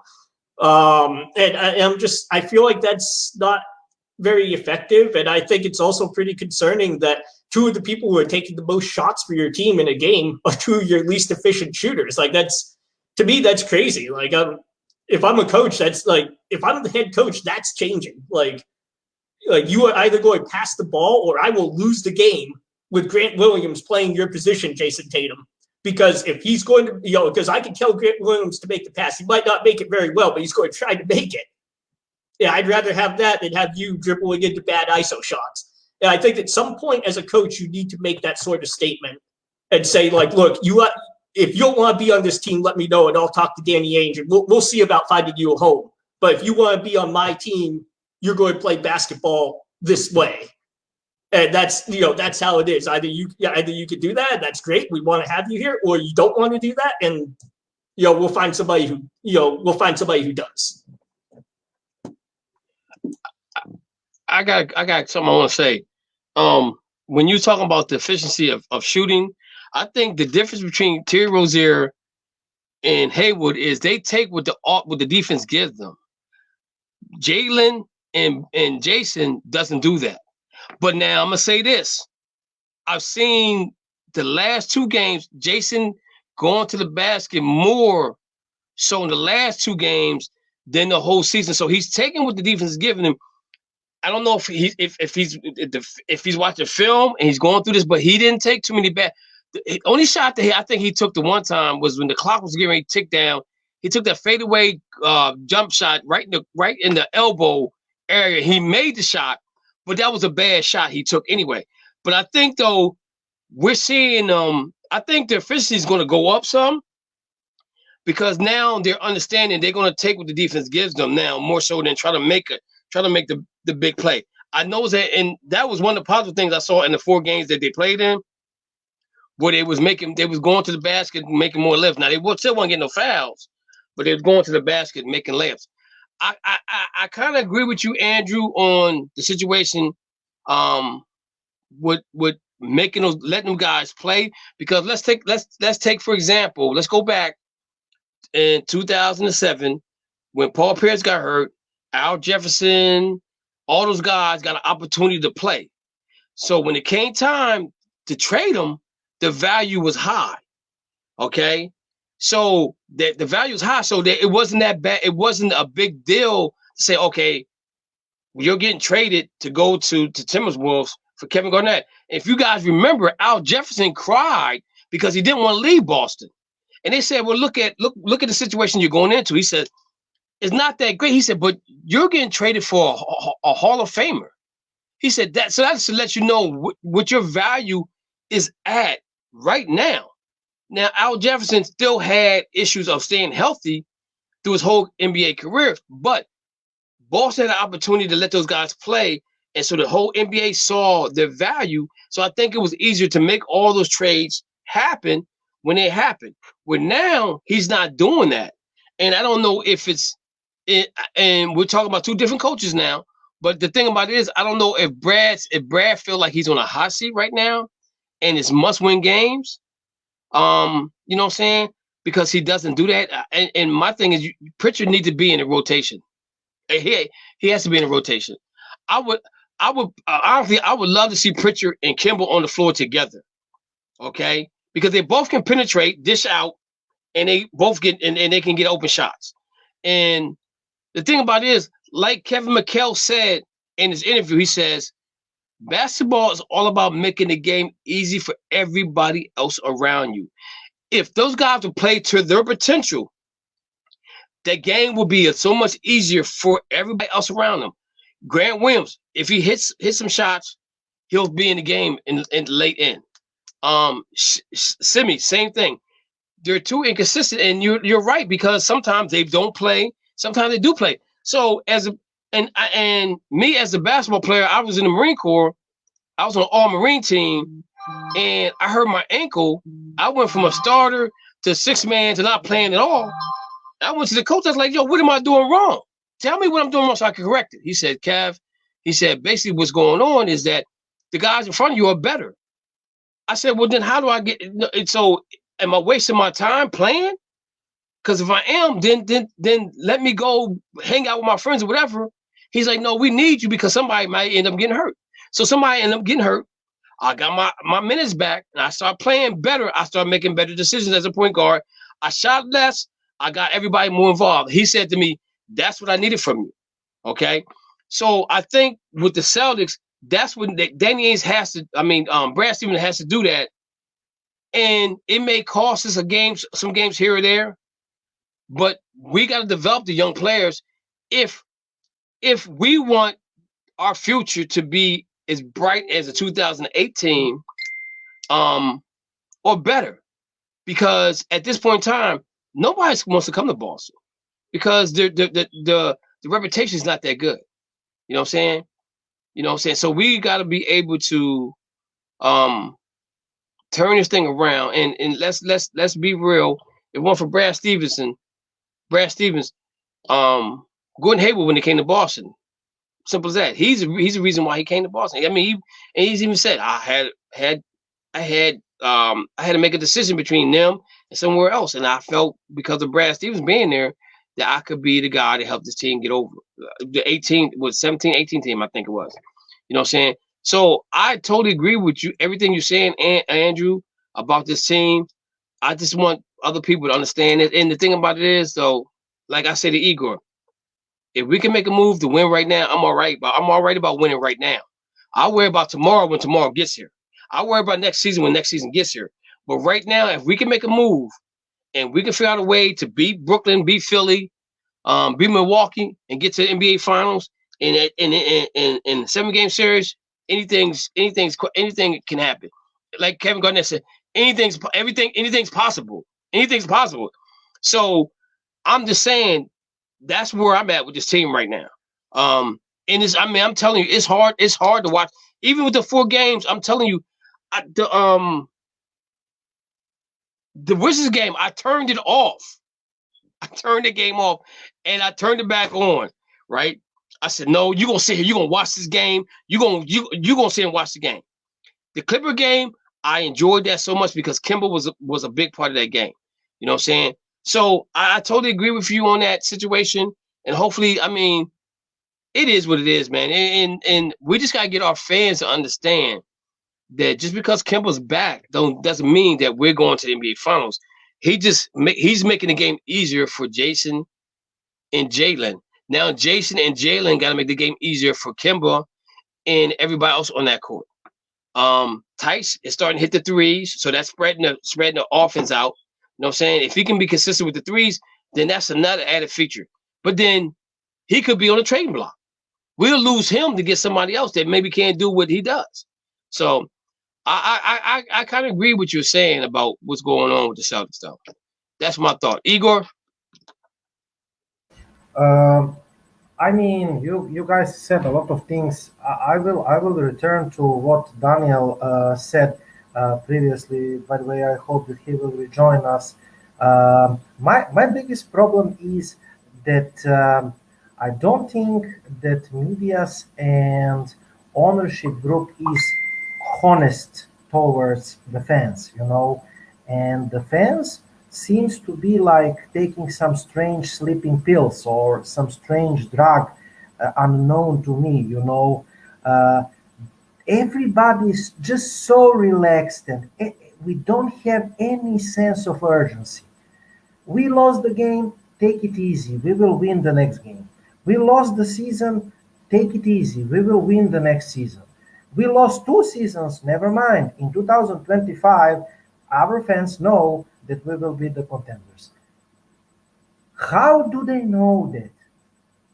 What do they think? In what planet they levitate? It's beyond my mind. something wrong with them or something wrong with me. No other thing. But to get serious, my problem is, and is totally right.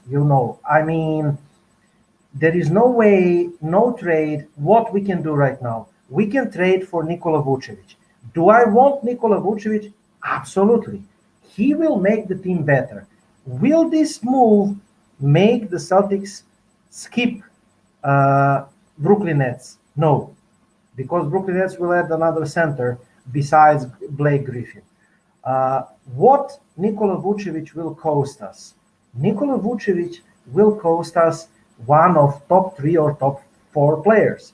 I don't see how you get Nikola Vucevic. I mean, one of you guys were talking previously that the fans have some strange. What I hate the most in when the fans is not educated, without insult to the fans, and he come and let's trade Carson Edwards and Naismith for Nikola Vucevic, or in other words, let's unload your litter or garbage, and I apologize to the players for comparing them with garbage, and somebody will give you their jewels.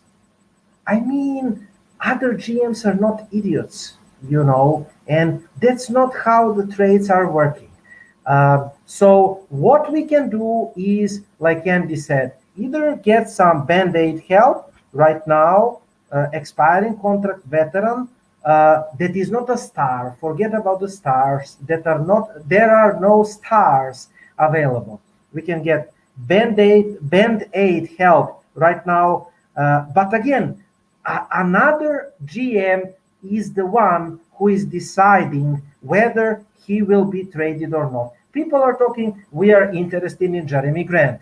Great. I'm interested in dating Irina Shayk. Is Irina Shayk interested in dating me? Absolutely not. That's the problem with our fans.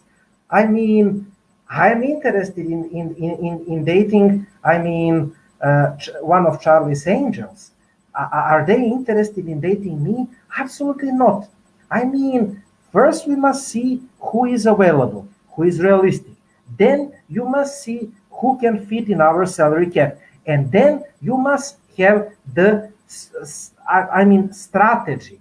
Okay, nobody will be fired. We understand that. They will stay a couple of seasons. We will try to be contenders in a couple of seasons. But say that to the fans. Do not say we are trying to be contenders right now. Say the same like we are saying here, like Andy said. We are developing the team. We are not developing from the ground because we have 2 all-stars and 3 maximum contracts. Okay, because of Daniel was saying we don't have hard cap, we must sacrifice the depth in order to have the top talent at the top of the team, right? We understand that. Until hard cap is allowed in the NBA, we cannot do anything to change that. We can either collect maximum contracts at the top and rookies at the bottom, or to have, middle contracts like Miami, something like Miami did. 1 maximum contracts, middle contracts, then rookies contracts. That's the reality. So you operate under that. Then see about this season. You have time. This is 7th March, 25th March. Kevin mentioned until 25th March, you have the games against Brooklyn Nets, Houston, Utah, Cleveland, Sacramento, Orlando, Memphis, Milwaukee twice. See how things are going. So if you want to push the things, to try to get to the Eastern Conference Finals and maybe try to get upset, then you go into luxury tax, But if you don't want to go to the luxury tax this season in order to avoid the repeater tax the next season, so practically you're pushing the repeater tax to 2022. That's okay, but come out publicly. Do not lie to these people. Do not spin. I'm talking about the medias. I'm talking about so-called hosts. I'm talking about the ownership. Say to the medias, we don't want to push we don't want to go for all, because our timeline of our young stars is not right now. They're going to, like Andy said, they're going to peak 2023, 2025. Okay, so say that honestly. Okay, say that to the people. And like Andy said, rest Kemba. It's okay. Rest Kemba. Play Naismith. Play Ojole. Play rookies. But do not tell us you're going all, and you're the contender. This is the problem. So the fans are watching the medias, and the medias are telling them that Boston Celtics are going to bring this one, that one, and that's the misunderstanding. But Andy and Kevin, you have total point. Boston Celtics is not this desirable free agency destination. We are losing free agents from this reason or that reason. And look at Blake Griffin. If you have free agent X, never mind the name. And if Brooklyn, Miami, Los Angeles Lakers, Clippers, and Boston wants the free agent X, guess who is going to get that free agent? Lakers or Brooklyn Nets, right? Why? Because they want to win the title. That's just the way it is. So we have to develop guys through the draft. Okay, we have to sign B-level, C-level free agents and develop them they to exceed their value, then try to trade them for the All-Stars. It's okay, but be honest and make long-term strategy. It's obviously, Andy mentioned 2019 contending team, they fall apart, but misunderstanding is from 2018-19 season, guys. From that clash in the locker room between the old guys and the young guys. We as organization and medias, they put all the blame to Kyrie. Kyrie is a witch. Kyrie is, this, Kyrie is that, and he's gone. So now that he's gone, we saw that the things are not perfect. The fans are writing at the page that we have so good chemistry, etc. There are rumors out there. I don't believe that Jason Tatum and Jaylen Brown do not get along. Jackie McMillan on the other night on the podcast demanded those rumors that Jason Tatum and Jaylen Brown, they don't have anything against each other. They can coexist, but we are getting to the point where somebody has to demand those rumors, So it's obvious that there is the people are not satisfied. The people are not satisfied when the team is losing. I get that, But again, be honest, make realistic targets, make realistic projections for the next season. And about the next seasons, we don't know what will be the next year. We cannot plan. You have COVID. Whether the season will be normal in 2011-12, 2021-22 or not, normal season or not. We don't have cap projections. We don't know about revenues. We don't know what will happen at this trade deadline and the next summer free agents class. Then we will see how the landscape will look like November, December. Everybody that is saying we can plan 2 years from now, he's not right. We cannot do that. So step by step, like Andy said, develop the young guys, because you cannot offer Naismith, Carson Edwards, and Romeo Langford for somebody like Nikola Vucevic. Somebody will laugh in your face. And that's just reality we are in. Who wants to talk the next? Well, you just said, Igor, that it's obvious the people don't like to lose. I think our group pretty much, you guys would evidence shows that we may be wrong about that, because how many of our people are showing in the situation they're fine with the losing at this point? How many of them pretty much are showing that so long as basically our team puts up a good fighting effort and actually shows them to have fun with the game, they're fine with the losing. Our team can go 0-82, you guys, next season, and the people will be fine with it in this case, so long as they got the players they like on the team, and the team basically shows that they're happy with each other. Literally, Igor, that's one claim you made that I could say you're false on, unfortunately. But people like you, me, Kevin, and Andrew are not basically happy with the losing in this situation, but I'm not sure about a lot of the others in Celtic Nation in this case. But I think it is obvious at this point, you guys, that, time is of the essence. I think Danny Ainge, in my opinion, we have seen the information on Hoop. If you go to Hoop site Hype, we've said it in the group, we've said it in the radio show. My opinion, the best thing for Danny Ainge to do, you guys, if you're not going to be able to get a superstar with that trade exception, whether it's before the trade deadline in 2 weeks or next summer, to get somebody who can be here long term, aim for somebody whose contract will expire within the next year or two. Try to set up the contracts, you guys, to all expire. The only players right now, if you look at the contracts at this point, that you can say after next season you will have that will actually still be in that will still be activated at that point will be Jaylen Brown and Jason Tatum. Obviously, Kemba Walker will also be in 2022, 2023. He could still be here if he executes the player option, which is why I feel go for guys who have a 2-year contract this coming summer. Aim to have your roster set for the next 2 years, and then at that point, make it where Jason Tatum and Jaylen Brown are the only ones you have on the books at that point, and you can basically shape up the entire roster. Think about it, guys. What's another excuse we've been hearing all season? They're too young. They're too young. They're too inexperienced to know what their responsibilities would be as the superstars of this franchise.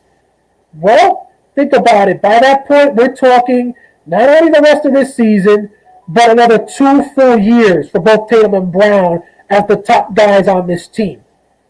At that point, going into the third year after that, I don't know how anybody can give another excuse if in 3 years our guys still can't get themselves to an NBA Finals.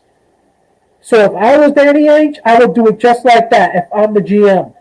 Get guys whose contracts can go the next 2 years, 1 year to 2 years the max. Do not go for anybody who's going to go beyond at that point unless it's a legit top superstar who's better and more recognized than Tatum and Brown at that point. And make it where all those contracts expires and Tatum and Brown, you let them choose. Let them choose who they want to have on this team at that point. Let them be the ones to basically make the roster. And so like that, now you tell them, okay, it's put up or shut up time, Jaylen and Jason, because at that point, you chose the roster. You made the roster. You made the negotiations. Now it's time for you to get us to the promised land. If at that point you still can't get us to an NBA Finals with the guys you chose to want to play with, especially after you chose not to cooperate with the guys we had in Horford, Morris, Irving, and Baines, well, at that point, I got to question, will we ever be able to get the job done with you? And maybe once your contracts all expire, I might want to consider maybe moving on from you. Or your contracts are about to expire. Maybe there's another team that may want you, and I can go and trade you for a star of their own because they may think that you're more worth it than their star is. But I'm just saying, if you can't get a superstar right now or a superstar at the end in the next couple months before that $28.5 million exception expires, use it to get the players that those two guys want in this situation. Get rid of everybody else. Get rid of Tremont Waters. Get rid of Carson Edwards. Get rid of Brent Williams. Get rid of all of them and use that $28.5 million to get a bunch of smaller contracts that can expire in 2 years that Tatum and Brown are willing to work with, that because that's one thing that has been said. They don't trust their teammates. As we said earlier, they don't want to make the open pass because they don't trust their teammates, because they don't trust them make the wide open shot. Well, you tell me who out there in the NBA you will trust, and I'll go and get them for you. So that next season, you got no excuse not to give that guy the wide open ball because you said you would trust him if he was wide open and I brought him to this roster. I just want to set a couple of words. Kevin has important subject after this. I was literally shocked when our co-owner or chairman, Wycliffe Grusbeck, came out at Thatcher at Rich and Rich, if I'm correct, show or Sports Hub, whenever, and he said that the main reason we're struggling this season is Kyrie Irving.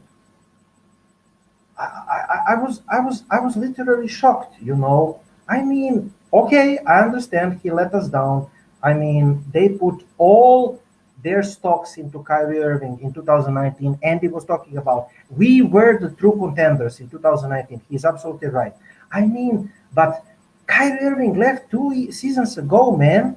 You how many years you can mention Kyrie Irving? The next season, if we struggle, Kyrie Irving is to blame, right? Because he distracted us this season.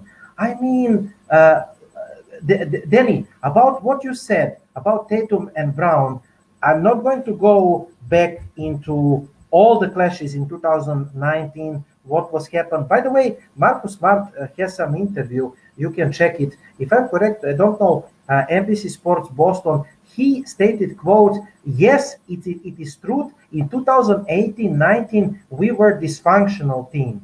And I don't think that the truth about why and how the team was dysfunctional came out, or it will be debated for years to come. But it doesn't matter right now. What you said, Danny, about wasting, by not putting the team around Jason Tatum and Jaylen Brown right now, you're wasting years of Jaylen Brown and Jason Tatum, if not in prime years. How more can you expect that Jaylen Brown's numbers, for example, can improve, Andy? Or Jason Tatum. Yes, they can improve, but you are wasting, if not their peak years, their all-star years by pushing, towards 2022, 2023, the contention. What we will do, we have the problem we discussed on the show, albatross contract of Kemba Walker. Now people are saying Kemba Walker is back. Great. He will have the chance to prove himself into the playoffs. Why I'm not convinced that he is the missing link, the third guy around Jaylen Brown and Jason Tatum, because he played bad in important games against the real competition this season and the last season. He was great against Philadelphia 76ers in the playoffs first round last year. But last year, can you really want to tell me that Philadelphia last year was a serious team? They were literally falling apart for their reasons. So, when he is playing good against the good competition like Los Angeles Clippers, for example, and when he's thriving in the playoffs, for example, maybe Andy and I will change opinion about him, But again, about this trade exception, it's essential because the clock is ticking. Tick tock, tick tock, tick tock. The next summer, if we don't use it, this is gone. Marcus Smart next season entering into contract year. Jason Tatum entering his max deal. Marcus Smart, the season after next one is going to aim for the extension. So you have 3 max guys plus Marcus Smart, who is going to be extended. The other contracts. You don't have time.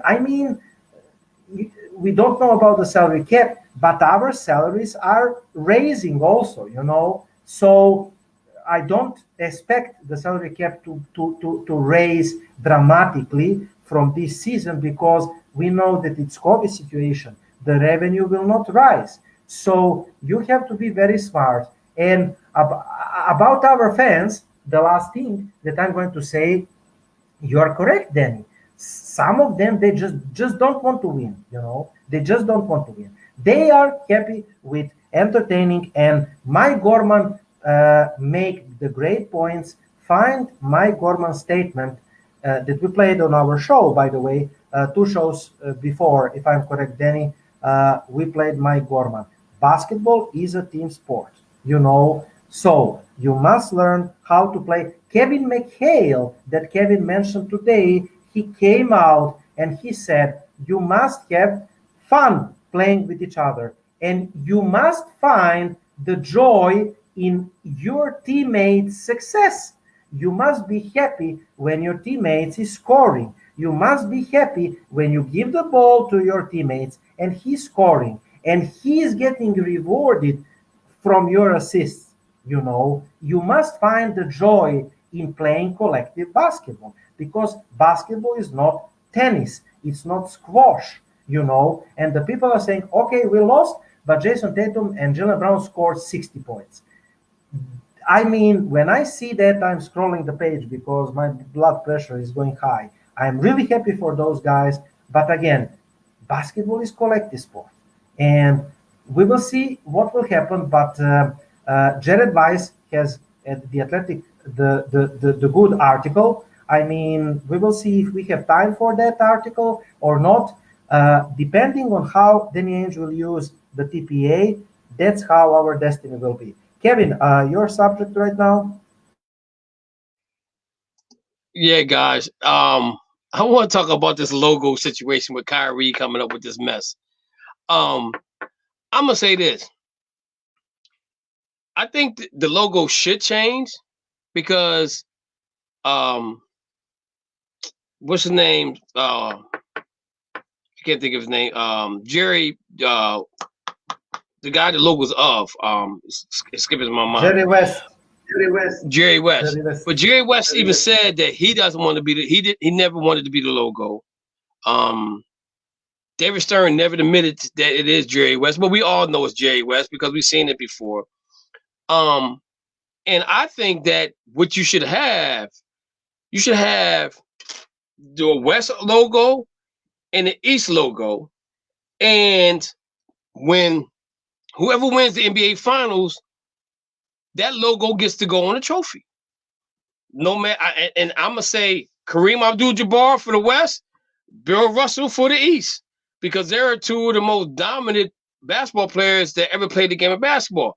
Now, Kyrie wants Kobe to be on there, but I don't think Kobe did great things for the sport of basketball, but he never did what Wilt Chamberlain or Bill Russell or Kareem Abdul-Jabbar did. Those guys went through struggles. We talk about struggles today in society when it comes to the black-white issue. If you live back in that time period with Bill Russell playing basketball, I don't think nobody that plays NBA right now will tolerate that. They probably got themselves killed. You know what I'm saying? The stuff that Bill Russell went through, the stuff that Kareem Abdul-Jabbar went through, the stuff that Wilt Chamberlain went through. Even though he played in Philly, there was issues in Philly as well. But I think that he has a good concept of what he wants. I just think sometimes Kyrie says something and he don't think about what he's going to say. And I think if he's trying to make it a Kobe Bryant situation, I can't make it. You can make it the All-Star Game trophy, Kobe Bryant trophy. You can make it that. Okay, I'm cool with that. But when it comes to the logo, because Jerry West really doesn't want to be, he said, I shouldn't be the logo of the NBA. You know what I'm saying? So then you make Kareem Abdul-Jabbar, who has a great hook shot, and you get Bill Russell, who blocks shots, because offense gets you to the championship, but defense wins championships for you.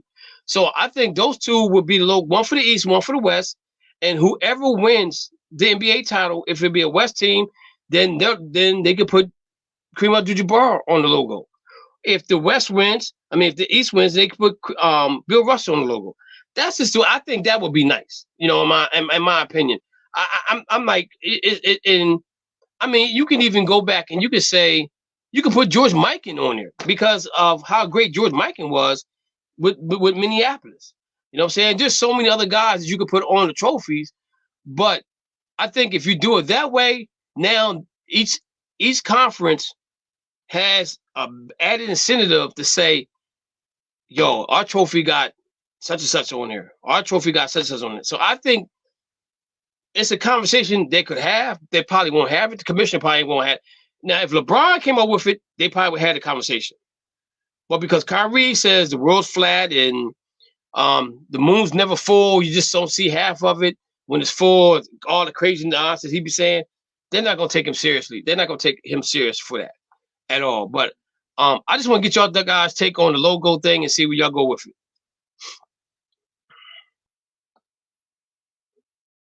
I mean, in terms of the logo, I actually like the idea of having different logos for East and West.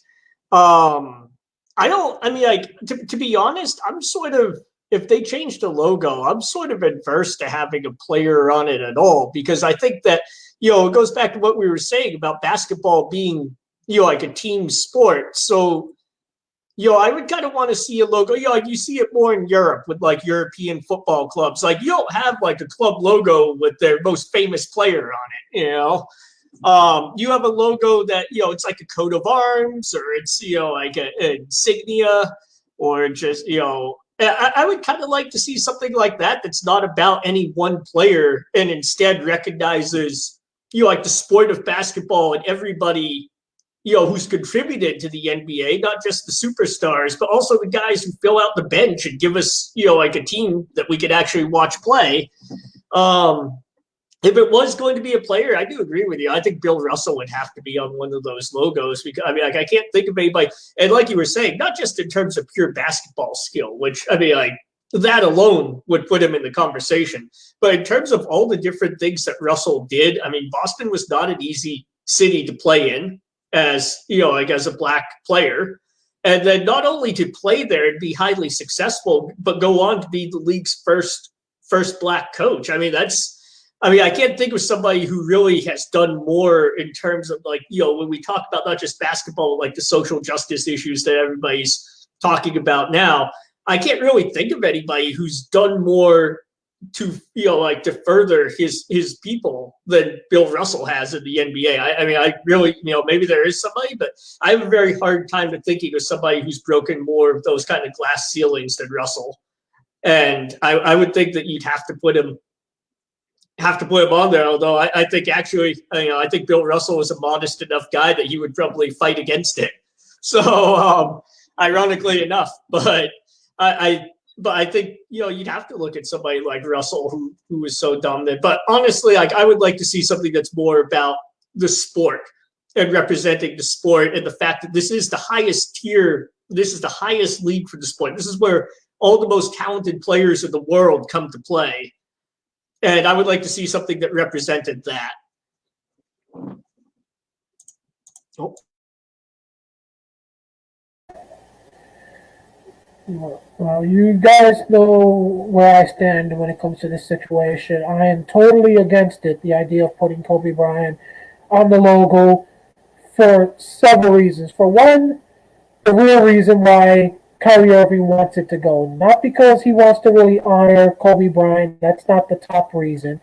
All you got to do is read Kyrie Irving's full statement to understand technically why he wants it in this case and why he chose Kobe.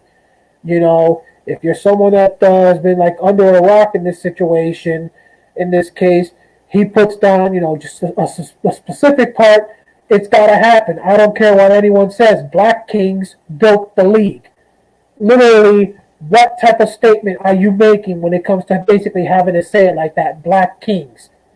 I understand the league. Yes, the NBA is the one that's got the most black players out of all four of the major sports in this case, in terms of history and all of that. But more importantly, think about all the black players. You guys mentioned two of them.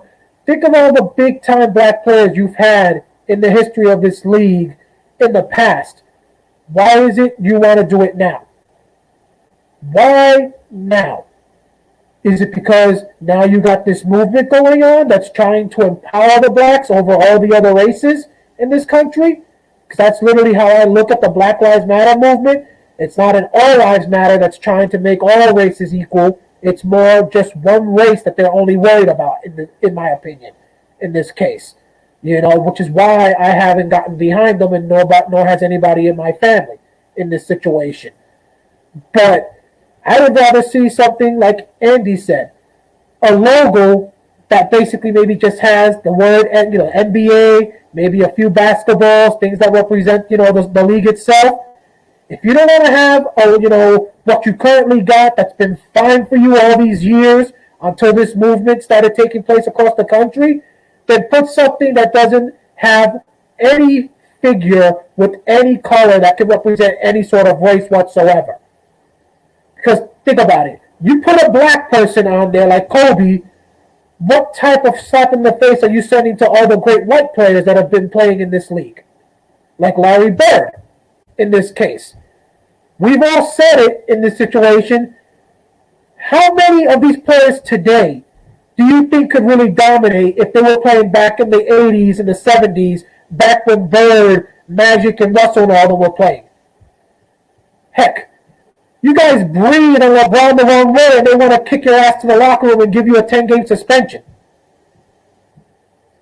You make Kevin Durant break a nail on this situation, and they want to basically give you a $50,000 fine. Back then, heck, you could literally bust somebody's nose open and they let you continue to play. So literally, the players today don't have anything on the players they had back then. So if you have someone back then who can have the same amount of championships as some of these players who dominate the league today, why should it be a player of today who gets to represent the logo for the NBA? Why can't it be one of those players who had to put more blood, more sweat, and more tears on the court back when the league really was about who was the best team with the best player, not about which team and which players brought you the most ratings? Because that's where this league is right now. I don't think there's anybody out of the three of you that will tell me I'm lying if I was to say how much you want to bet.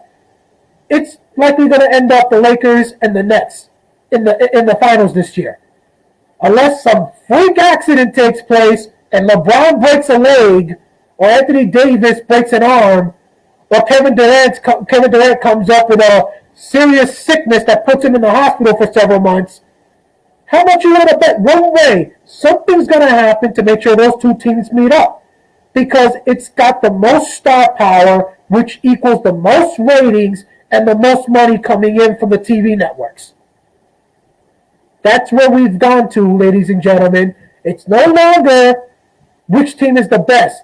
All of that pretty much went out the window, you guys, after the Jordan era was over. Prior to that, it was literally the best of the best. You want to be the best, you got to beat the best to become the champion, and the league stood out of it. The moment we basically went after that, and those guys walked away, the Rodmans, the Pippins, the Jordans, the Malones, the Stocktons, and all of that, it all turned to the ratings war, which is the same thing we can pretty much say about every sport nowadays. Why do you think so many people hate the New England Patriots? Because even with the New England Patriots, they make the Super Bowl. Even though you hate them, you're still going to watch because you want to see them get beat. It's the truth in this case, which is why the NFL makes sure they keep getting in. Until Brady, of course, walks away, and now you got to wait to see who replaces him, and maybe the Patriots might become the evil empire again. Why do you think it's like that for the New York Yankees throughout the years? So, literally, I can say you want to change the logo? Fine. The logo of the NBA doesn't mean a damn thing to me because it's not what's basically that's giving us the action on the court. But this is not the time to be doing it where you're going to put somebody's picture, somebody's body on the logo, knowing that any move you make is going to have an impact on the people who watch your sport. You put Larry Bird, a white man, on that logo, everybody who's a Black Lives Matter supporter is going to walk away from this league. Half the players on the court are going to take offense to it. Heck, think about the All-Star weekend, you guys. I don't know if you saw the report. LeBron James and them are already admitting they're hoping to take this weekend down there with the All-Star festivities to continue to push the agenda. So you're going to see, the Black Lives Matter movement, clothing, the marks and all that. Why do you think I've said the All-Star weekend has become a complete joke? It's, the only All-Star weekend that actually seemed to matter to me at all was the MLB one when they had the World Series home field advantage on the line because you knew there was something to play for. Ever since they got rid of that, not a single All-Star game really matters anymore. Especially now that every damn year it's Team LeBron versus Team Durant because those two are always going to get the most votes. So, literally, I do not intend to spend a single second, you guys, of my time this weekend watching the All-Star festivities for the NBA. Literally, in this case. The only thing I can pretty much say that maybe might be of interest will maybe be the three-point shooting competition and the skills challenge in this case. Other than that, the game itself, I literally couldn't care less. I already said it. That game, to me, a lot of people, a lot of the fans vote for your guys because they hope your guys get hurt. Which is one reason why I said I didn't want to see Tatum and Brown show up. I wouldn't be surprised if that ends up happening, Igor. Tatum and Brown are playing against each other, and I wouldn't be surprised one of them comes back to Boston and they're injured. Because they chose to play. And because the players took the game too seriously. A game that, again, means absolutely nothing. So, Kevin, like I said, they want to change the logo, be my guest. But this is not the time to be putting a person's body on the logo that is just going to infuriate one half of the country that is against the Black Lives Matter movement or is going to infuriate the people who are with the Black Lives Matter movement. The politics should have stayed far away from the league. I don't give a damn what the league does with their money in terms of basically who they give their money to and all of that. But the moment you let it start getting involved with the ratings, start getting it involved with the broadcasting and all that, is the moment the fans are going to have an issue with it. Because now you're letting it come into our homes through our televisions. Why do you think I said Tatum and Brown, they want to enjoy themselves by, partaking of it and supporting it? Fine. But the moment you get your ass on that court to play, you better be doing the job we paid you for, which is to play like a superstar and dominate the game. The moment the game is over, go ahead. Go ahead and fight with the cops. Do whatever the heck you want at that point in this situation. It's your life at that position. Same thing can be said for Colin Kaepernick in this case. NFL wants to let him back? Fine, be my guest. As long as he's playing for a team and doing what he's got to do during his time with them, that's fine. The moment he's off the court, it's his life. He ends up getting killed, shot by a cop, that's his life. Nobody can basically blame him, but he can't blame anybody that's against him either for the decisions he made. So I hope it doesn't happen because I can tell you, and I'm warning you, if it does happen and Kobe gets put on that logo, half the NBA fan base is going to walk away. And that's going to be cha-ching walking away from the NBA at a time when they can least afford it.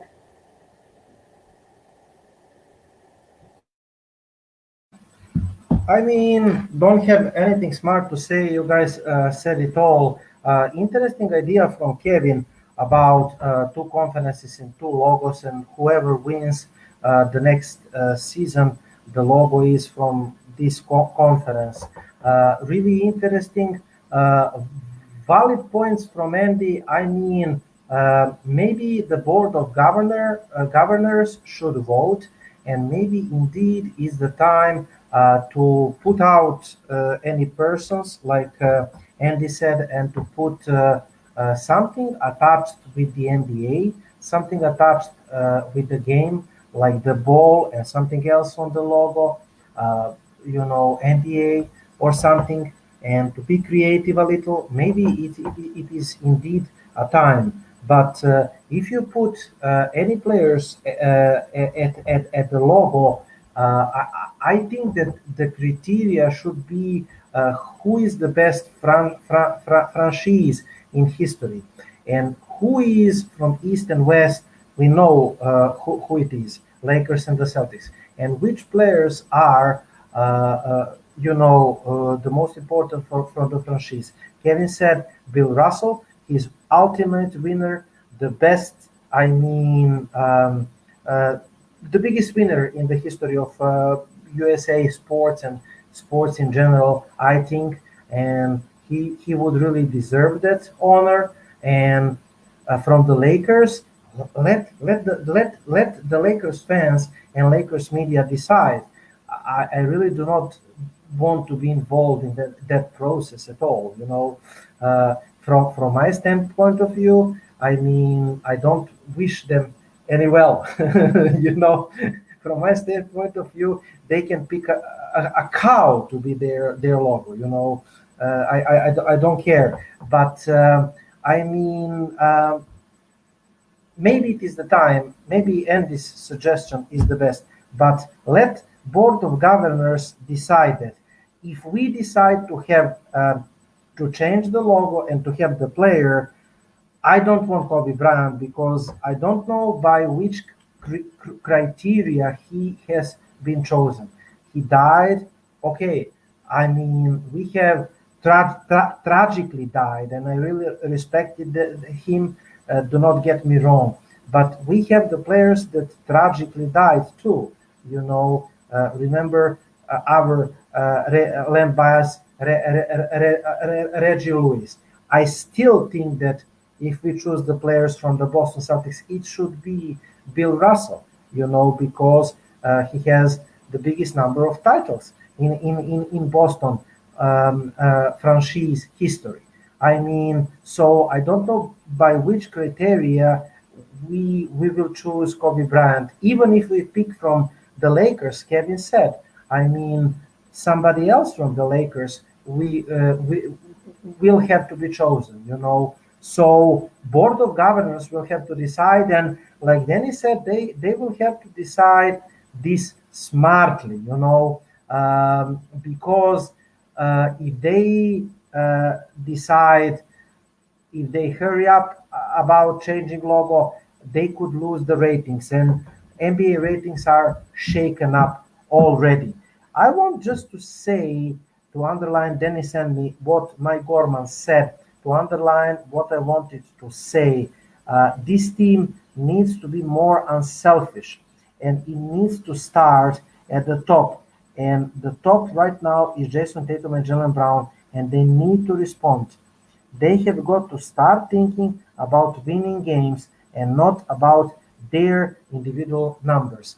This is what I have been fighting with the people at the page, and also one simple message to the people at the page.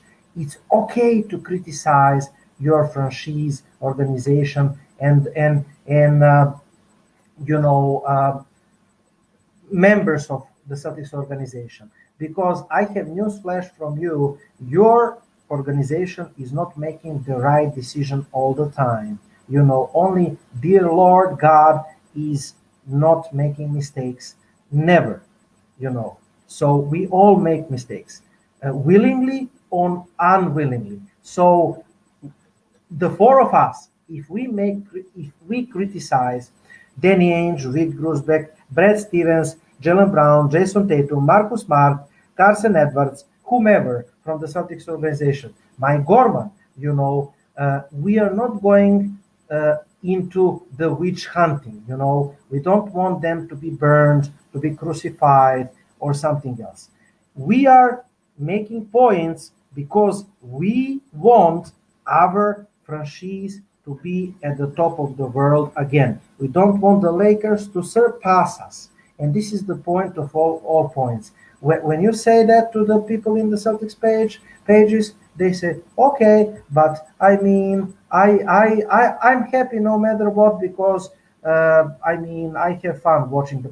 I cannot understand that, So I mean, it's okay to criticize the players and the franchise. And bottom line, what Dennis said, they have been paid to do something like that. You know, it's their job. Just like the doctors, they are, you know, curing people. It's their job. And I mean, everybody should be criticized. Every profession, not just the players. You know, that's my message. Kevin, want to say something? You guys, a lot of you guys made good points. I think Andrew had a good point about the logo being just a logo.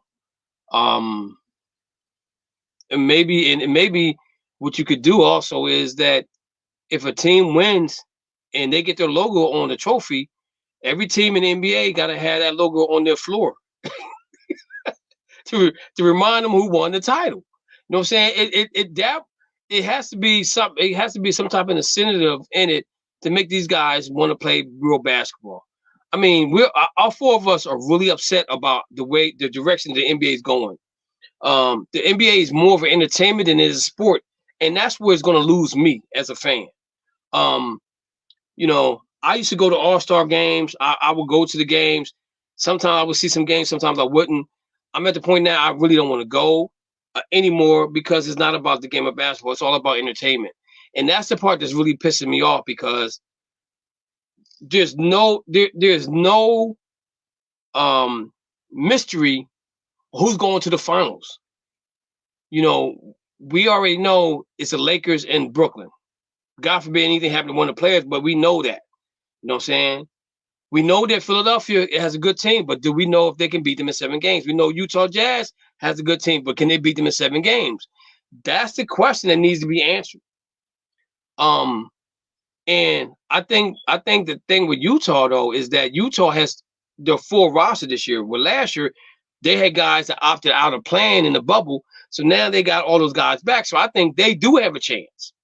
I think Philly has a chance because of Doc Rivers, but they still need somebody else that can shoot because if Curry can't be healthy, then who you have to replace him? You know what I'm saying? You can't bring in JJ Redick because he's too old, in my opinion. The guy can still play, but I don't think he's the answer to that. But getting back to the NBA, is more entertainment than it is basketball. And I tell people all the time, I said, only time the basketball game is interesting is the last 2 minutes of every quarter because that's when they want to play defense. I said every game is like an All-Star game. I mean, when you score 132 points, somebody ain't playing defense. It's simple as that. You know what I'm saying? And they're getting away. They're totally getting away from it. And like Daniel said, you sneeze on LeBron or Kevin Durant, it's a technical foul. Which it doesn't make any sense at all. I mean, sometimes you gotta be touched in the NBA, you know, and you have people to say that LeBron could probably play during that time period back then. He probably could play, okay, because how big he is, but he would not be the player he is today back then. He would have to figure out a way to get a jump shot early in his career like Jordan did. You know what I'm saying? He would have to visually, not that he don't have the IQ, but he would have to figure it out. You know, but that's the thing that I'm missing from the NBA is playing hard defense. And it just irks my soul to sit there and watch the Celtics play that game and they scored 132 points. The other team scored 125. They had played with 7 players, and we had a full roster of players, and nobody could learn how to play defense at all. The reason why we won the game is because they started missing shots. They got tired. You know what I'm saying? So I get all you guys' points, you know, and if the NBA is going to change the logo, I would say what's the worst thing? I mean, just think about this. The Lakers won the championship last year. We got to put their logo on the Boston Celtics floor because that team won the title. Do you know how pissed off you know how pissed off the players should be? I'm getting this logo off my court, period, to the end. You know what I'm saying? Because those two teams don't like each other. You know, so it got to be to a point where we got to get mad. Guys got to be mad again and stop being friends all the time. This AAU basketball is causing these guys to be friends and not be competitors.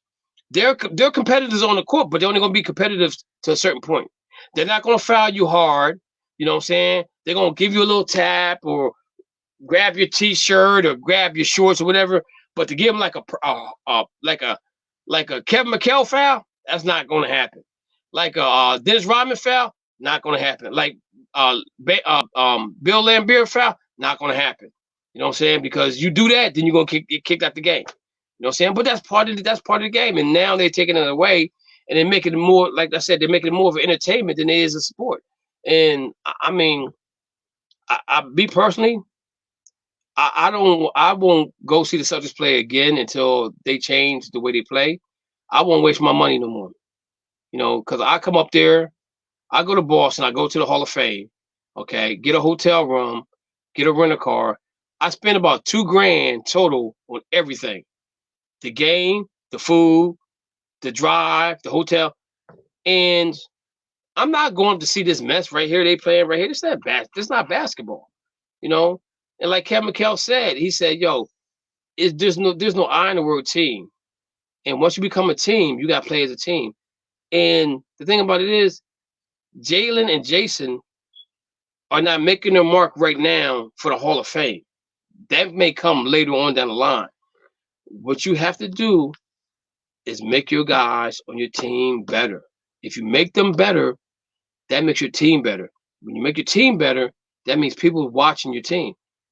Now you can trade guys. That's my take for tonight, guys. Yeah, I mean, and I think that when we look at Tatum and Brown and how they play with teammates, I think some of it too is embracing the concept of passing to the open person.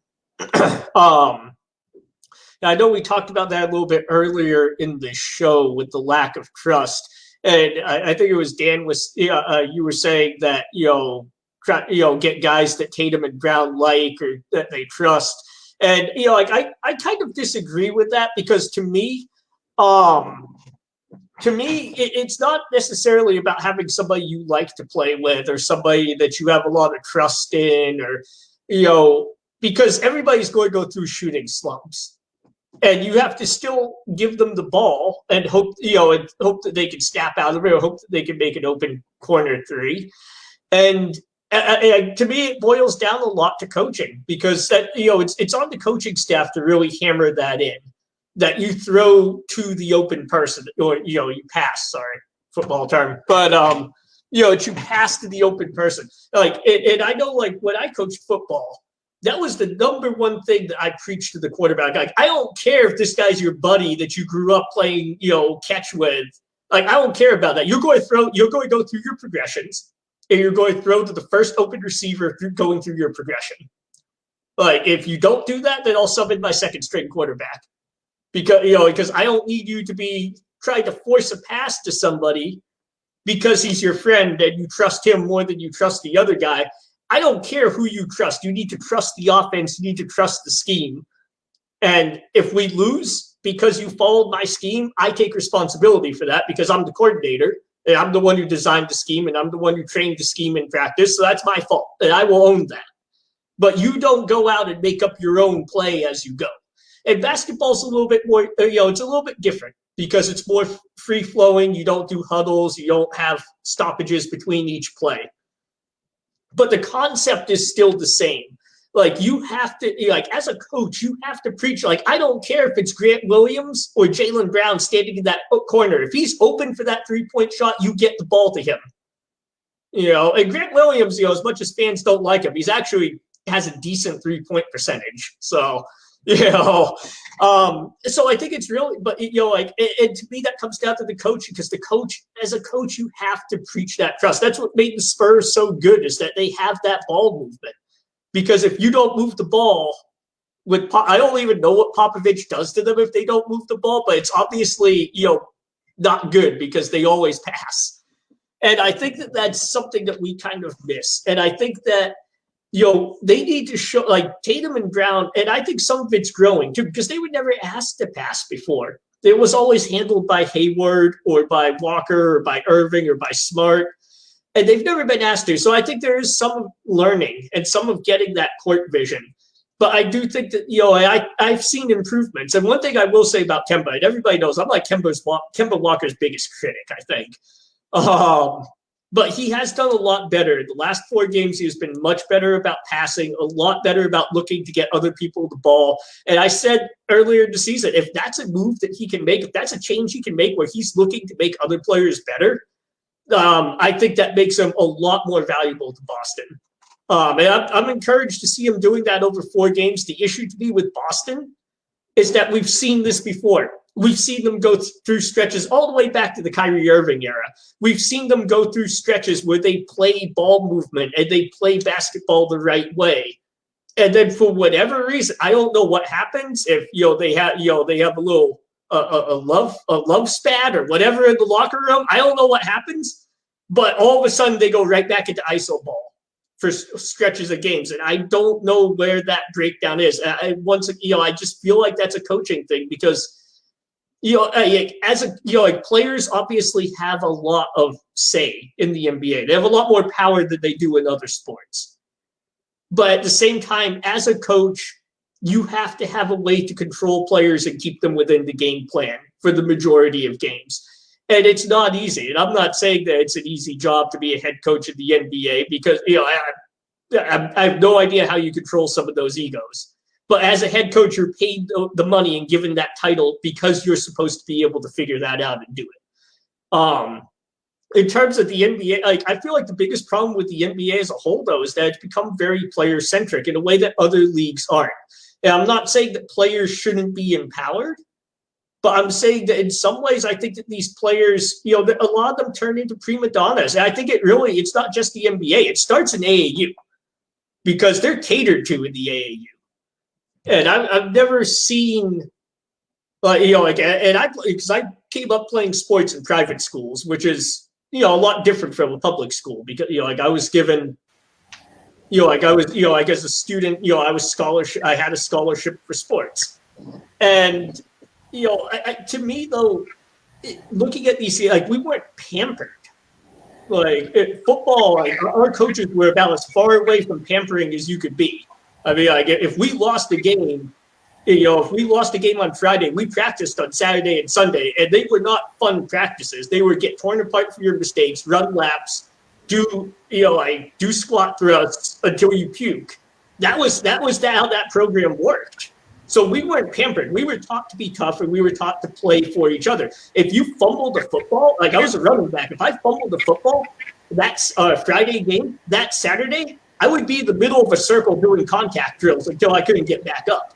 And that was, but that's not what I see in the AAU. I see these kids getting pampered. It's like the epitome of the gold star in your homework, kind of. Everybody gets a gold star in their homework, and it goes right through college, and then they get to the NBA.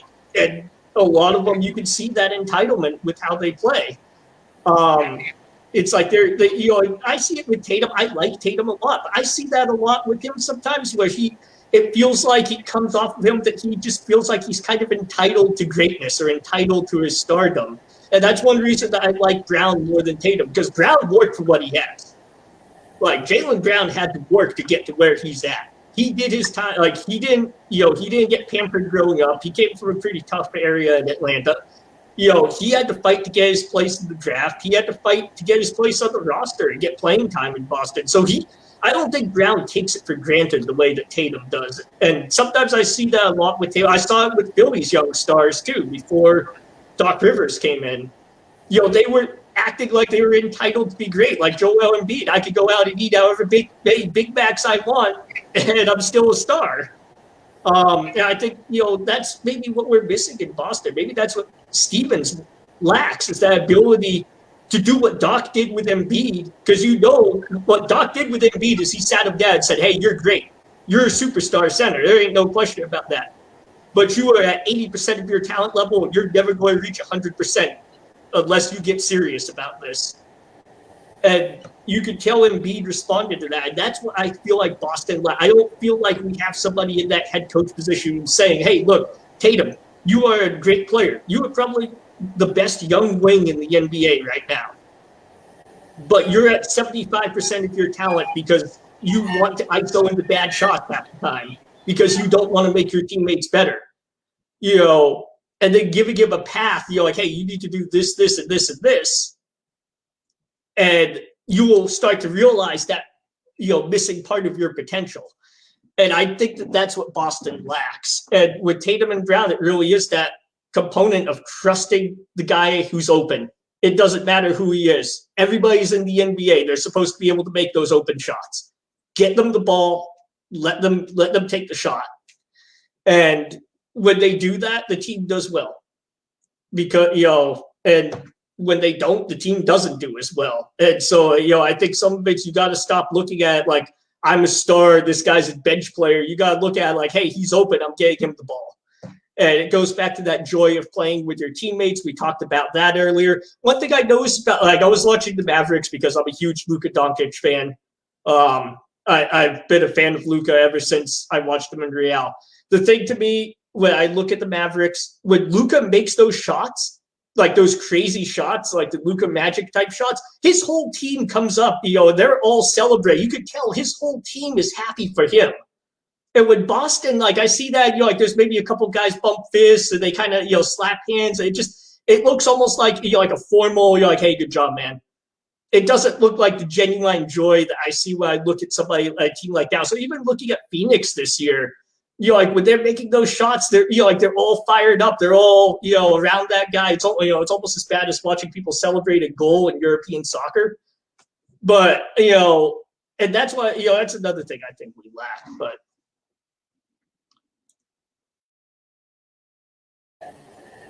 okay, well, for one, it looks like Igor's still having issues with his mic and camera. They're not letting him come back in for some reason.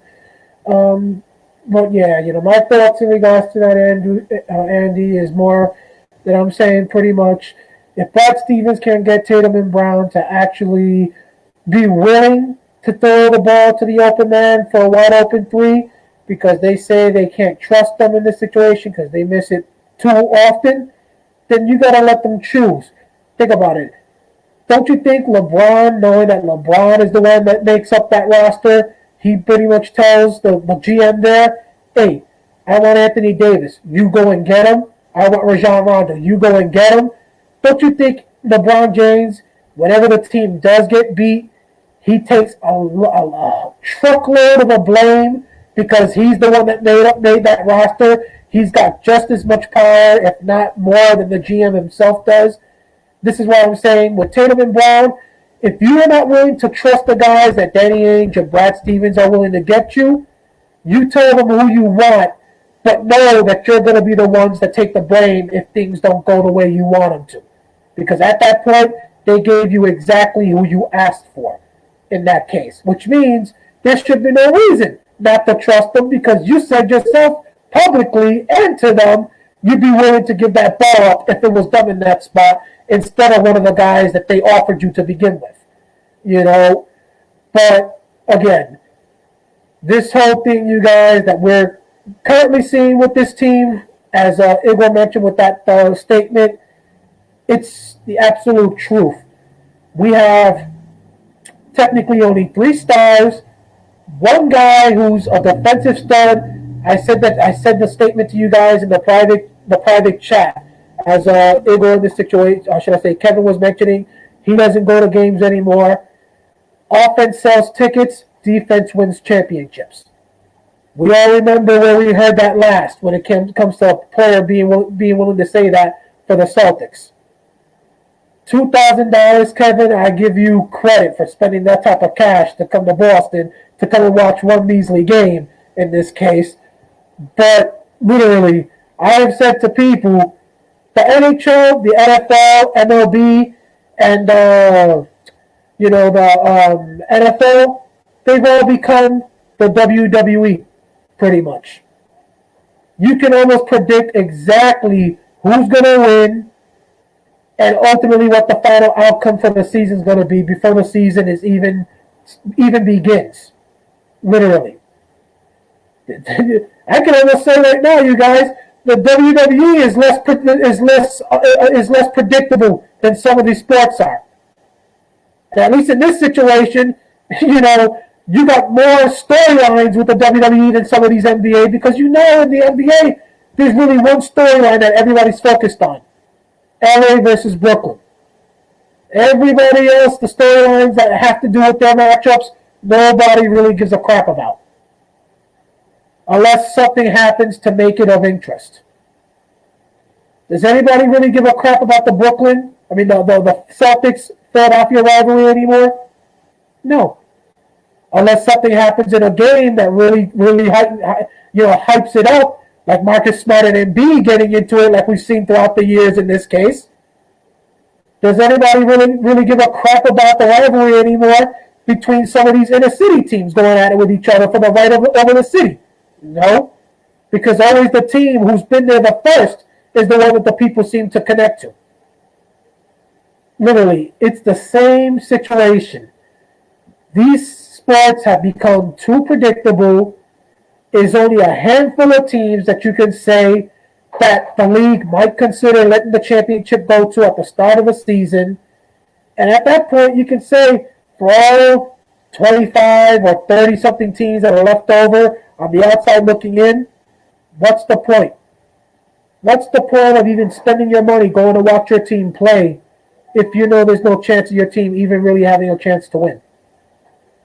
I've been to only one game, you guys, for the Boston Celtics. One. During my 30-something years here in Boston, and that was because my sister surprised me with tickets to the game. I've been to Fenway Park once for a Red Sox game. I haven't wasted my money to go see the Bruins. I've been to Gillette Stadium in this case once, and that was because my neighbor took me during training camp for a special event, because he was invited as a how would you call it? A contractor, a special contractor event that was taking place. And so we went and we got to see some of the players in person. But I've never spent my money to actually go see any of these sporting events up close. In this case, I spend more money going to see WWE events than I do going to any of these pro sporting events. And that's because I say, for one, the tickets are outrageous. You think I'm going to spend $500 on a ticket to go to one basketball event, you guys, when I could pay $50 to go see a wrestling event at the same exact seating? The food is outrageous. You're going to pay $25 for a Frank in this case, when I could get nearly a week's worth of food in some of these supermarkets out here? Literally, it's not worth it. It is not worth the money you have to spend to go see these teams play in any of these sports in this situation. And it's not going to be worth it in the upcoming years with the way things are going with this country.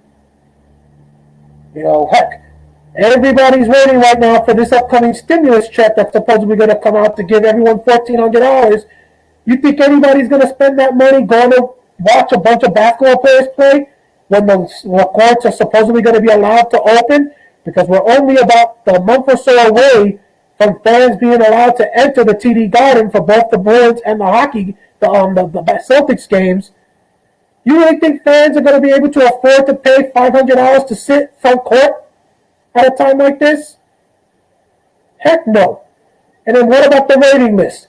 You want to be I'm sure Kevin has probably been waiting for years on that season ticket holder list in this situation to try and have the right to enter. Come on, we can only live so long, you guys. Tomorrow isn't guaranteed. You're going to spend you literally got to find a way, Andy and Kevin, find a way to basically get on that season ticket holder list the day you're born to ever have a shot to get in. I'm 32. I could have entered it on July 27th, 1990, the day I came out of my mother's womb, and I probably still wouldn't be in the front of the line right now. Literally.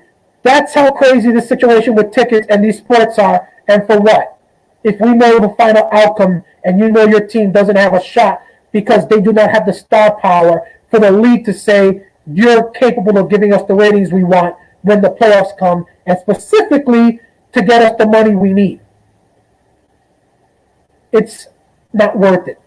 Not worth the money at this point. I can take $500 and do so many other more things that are better in this case than to waste it on just a 2.5-hour event that I gotta go driving an hour and then pay $30 for parking, pay almost $100 for food, and then come back, and after that, all that money's gone for good. And then for what? For that money to be given away to political figures in this case? Go into the pockets of our senators and others because the players want to take it and give it to people who are empowering their political speech and political, opinions? Heck no. I'd rather take that money and give it into the pockets of you guys and let it basically go to whatever you need for your family than to give it to some of these NBA players right now. I gotta admit, I hope some of the guys are watching in this case, not only from the team, but from some of our fans, some of the people in our group. I gotta admit, if it wasn't for the fact I committed myself to basically trying to help Boston sports fans try to follow what's going on with the sports teams, with the coverage and all that, because of course all this started with me being a one-man team, and of course look how much it's grown over the years. You guys joined us this year. Igor's been with me pretty much about maybe from the second year on. Alex has been with me from the start. We got Joseph, Tim, William, all the other guys, Kevin, Jarrett. So literally, if it wasn't for the fact that I committed myself, and there's like almost no way to walk away from it at this point because we've grown so much, and between our 4 groups, we easily got close to at least 70,000 people trying to follow us for the Bruins, the Celtics, the Patriots, and the Red Sox. And that doesn't even include all the people internationally listening to us every week on radio.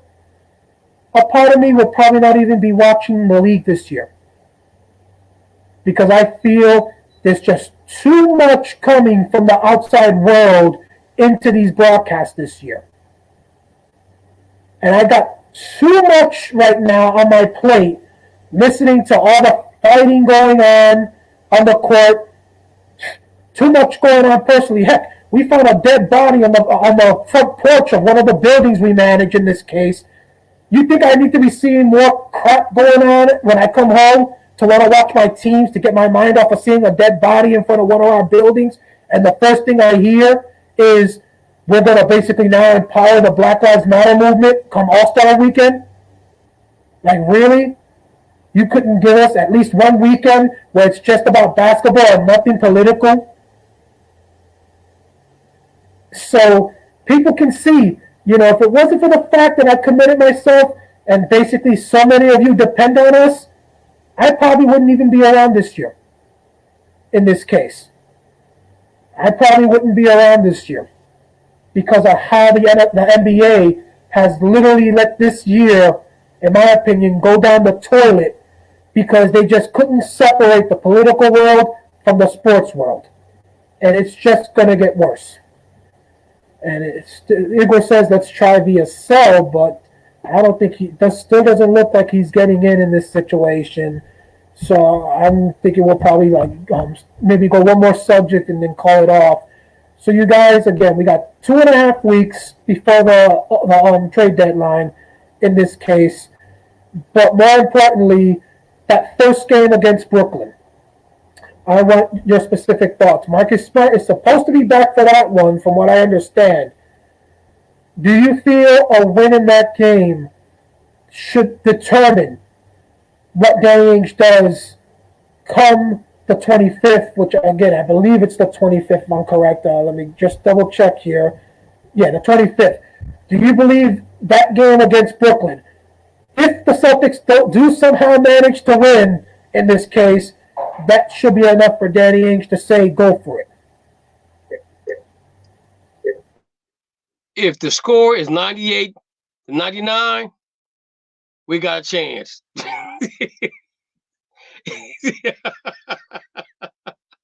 I'm gonna say this. I think that again. I thought I heard they said he wasn't gonna come back for Brooklyn game. He's gonna come back for the next game. But if he's coming back for Brooklyn game, I think that they're not. I don't think they judge that game precise unless they get blown. If they just get blown out and they get the attitude, they ain't come to play.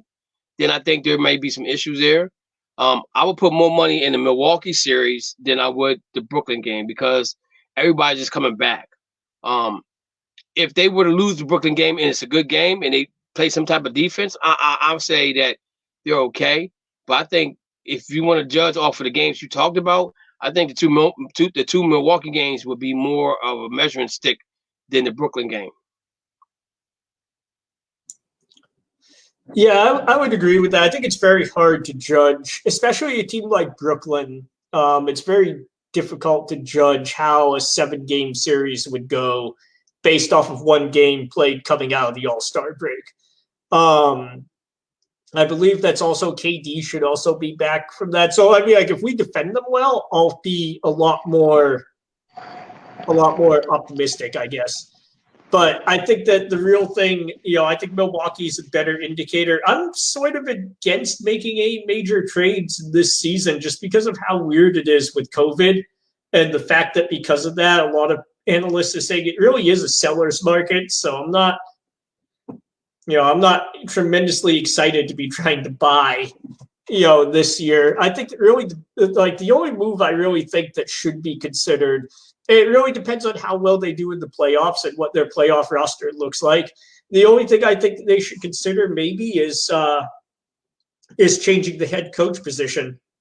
But that's not really even necessarily all from this season. A lot of that is from the 18-19 season. I thought that we should have changed coaches then because my opinion is that if you're a coach in any sport at any level, high school and above, if you take a loaded championship roster and you tank it because you can't manage it, that's relatively, that's pretty unforgivable. I mean, I saw high school head coaches get fired for doing that, like fired for not bringing a team to their expectations in one season. So, I mean, I feel like if that's on the high school level, I feel like, on the professional level, I feel like Steven should be on the hot seat every single year after that until he wins a title.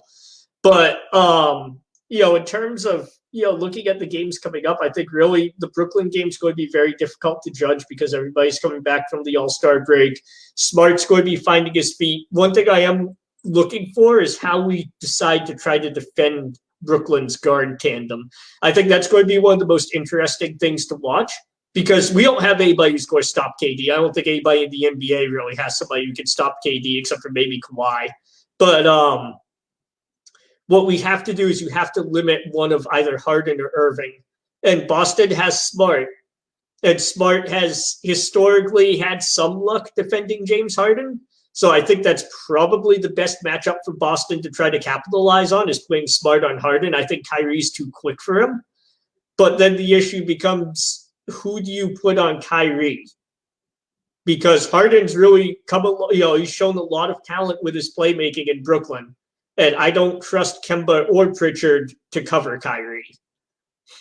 And you have to limit one or both of those guards if you want to beat the Nets. Because trying to focus on KD, I feel like is sort of a losing battle. I don't know many 6'10" guys who can keep up with Durant's shot making capability.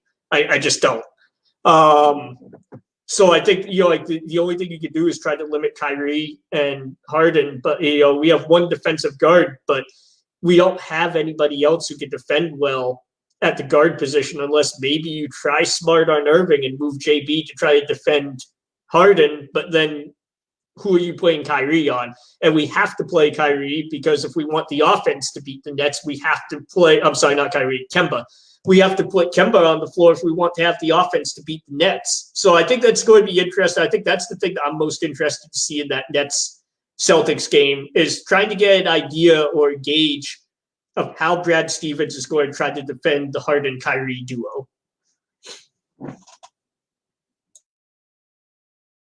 Okay, so I'm hoping that we got our buddy back from Romulus here. Igor, your video seems to keep going in and out in terms of freezing, but hopefully your cell phone will work perfectly.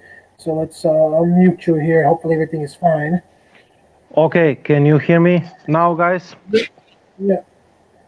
Okay, so good to be back. I mean, about you're talking about the next games, right? After the All-Star break. First thing that I want to say, I agree with Danny. I really am not interested into All-Star game too much.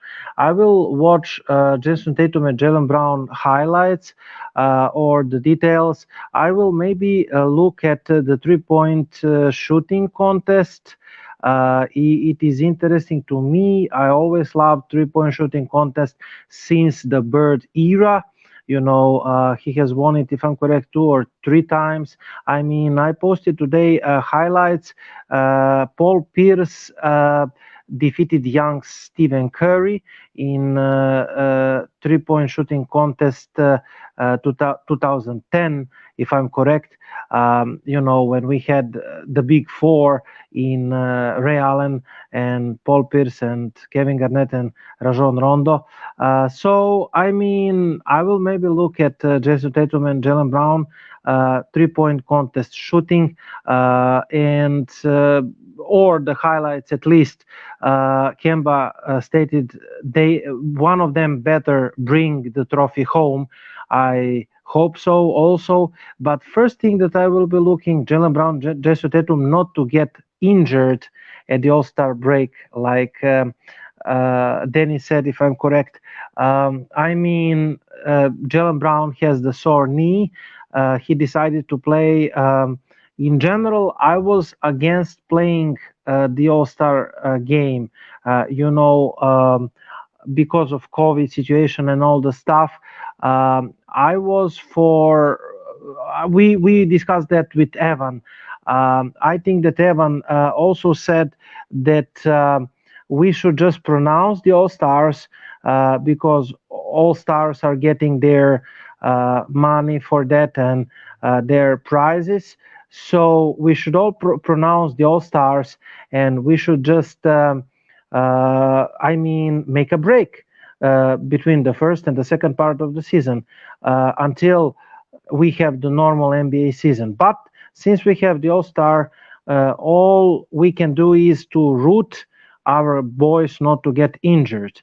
In the second part of the season, you guys practically said what's important. I mean, to see how we are measured against the top three teams, Philadelphia, Brooklyn, and Milwaukee. You mentioned 2 games against Milwaukee. It will be interesting because, if I'm correct, 24th Milwaukee first game, 25th the trade deadline, 26th the second Milwaukee game.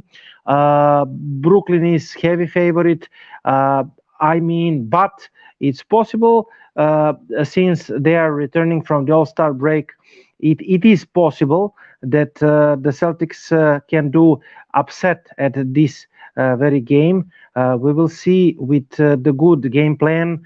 I loved what I heard from Andy. I don't know if Kevin Durant will play at that game. I think that Kyrie Irving and James Harden will play. I love idea of putting Marcus Smart at James Harden. This is probably the best possible solution. About Kyrie Irving, I think that you should either put Jaylen Brown if he is interested in playing defense at that game and having special duties on the defense, or putting somebody like Shemi Ojule, even though he is more inside defender, but he's solid in defending perimeter also. Somebody to chase Kyrie Irving and James Harden. I don't think that you can put one player strictly on them because he will get like 6 fouls very early and he will get out of the game. So you will have to change the guardians of James Harden and Kyrie Irving, and Jaylen Brown, Jason Tatum will have to be involved because we don't have enough versatile wing and perimeter defenders other than them. That's why I think that Gordon Hayward's loss hurted us, because he was not the best defender, but he was solid, average or above average defender, and he was tall, and before the injury he was even quick to cover the switches and to even fight over the screens. But one thing was sure, that because of his heights, you cannot shoot over him, and he was really solid in rotations. We know that from the wings that we have, aside from Jaylen Brown, Jason Tatum, I mentioned Shemi Ojule. I think that we're undersized at guard positions. I don't think that Peyton Pritchard right now is a bad defender, but he's not necessarily defensive juggernaut at his rookie year. I'm not going to talk about people like Carson Edwards and Tremont Waters at positions number 1 and 2. Kemba Walker as defender, it all has been said. I really don't want to spit at the guy, but it is well known that in the playoff series, the other teams are targeting Kemba Walker. They are building their offenses on getting the right mismatch against Kemba Walker. For example, Brooklyn Nets will try, if Kemba Walker is at the same time on the court with Kyrie Irving and James Harden. Steve Nash is a really smart basketball guy, and he will try probably to get alongside his coaching staff to get on the switches Kemba Walker against Kyrie Irving and James Harden. James Harden is taller and stronger than Kemba Walker. He can even post up Kemba Walker, So we should try to avoid those mismatches. How? By sending help from the wing, for example. If Kemba Walker is alone with James Harden, you can do like the quick switch, or how they call it, scrap switch. Couple of years ago, you saw that in the series against LeBron James. Okay, we were defending LeBron James because when he is getting mismatched down low, against a smaller defender, then we're doing scram switch. The closest defender is switching quick on LeBron James. In the meantime, when the ball is traveling towards LeBron James, and that way LeBron James is not having mismatch. We can try something like that against mismatches. Other than that, again, Nets are clear favorites. We will see about Milwaukee. Like I said, we can definitely defeat Milwaukee. We defeated them once. We can defeat them twice, and I really think that we can defeat them in the series if we bring some peace. I don't see that they're like a legit playoff team, despite having Giannis Antetokounmpo. I don't see what did they do in the playoffs with Giannis Antetokounmpo. I don't think that he has the team around him well centered. So if we target one of the top 3 teams to eliminate, it will be Milwaukee Bucks, in my opinion. Andy or Danny, something to add on the next matches or about the next stuff?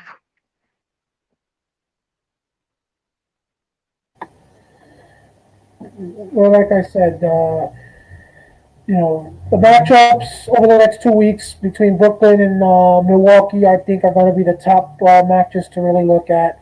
Obviously, you got the matchup with Utah. That will be interesting, knowing that Utah has been one of the top teams in the NBA this season. But I don't think that will really mean much in the end, because you're not facing Utah in the playoffs unless you make to the NBA Finals, and unless they make it past LeBron and the Lakers as well to the finals themselves. And like I said, how much of a ratings war is it going to be for if it's a Celtics Jazz matchup? I don't think that's going to equal as much of a rating as a big time rating, splendor as a Brooklyn Nets Los Angeles Lakers rating matchup. So those two matchups, at least, or should I say those three games between us against Brooklyn and the two against Milwaukee are going to be very telling in this case because, in my opinion, if you can at least keep up, at least show that you can actually compete with those two teams, then maybe you can say you have something in this case. That maybe a piece or something like that could show that you're not going to get completely destroyed come playoff time, and maybe a bounce here or there could maybe make you have a chance to go 5 or 6 games with those teams.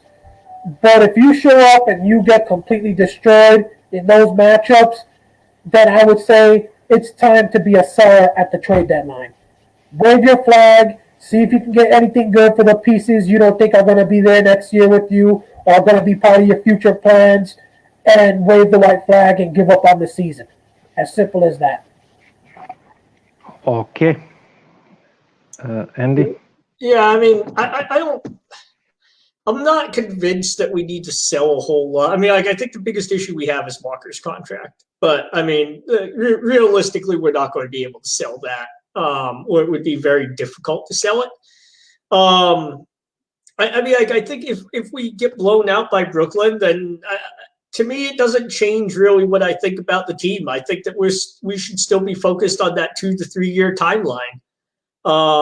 And I don't think anything really changes that. Even if we beat Brooklyn, I'm not, that's not going to move the needle for me. I still think the Nets will beat us in a 7-game series, regardless of whether we beat them in the game coming out of the All-Star break. I still think we should be focused on that 2 to 3 year timeline. And, the difficult thing with rebuilds is you never know who's going to get better or what superstars are going to team up somewhere else. But at the same time, I don't see the point in trying to make a big trade like fans want for somebody like Vucevic, who's not going to help us get any closer to beating the Nets this year. And in return, we're going to lose a young piece. I would rather see us try to peak in 2 to 3 years.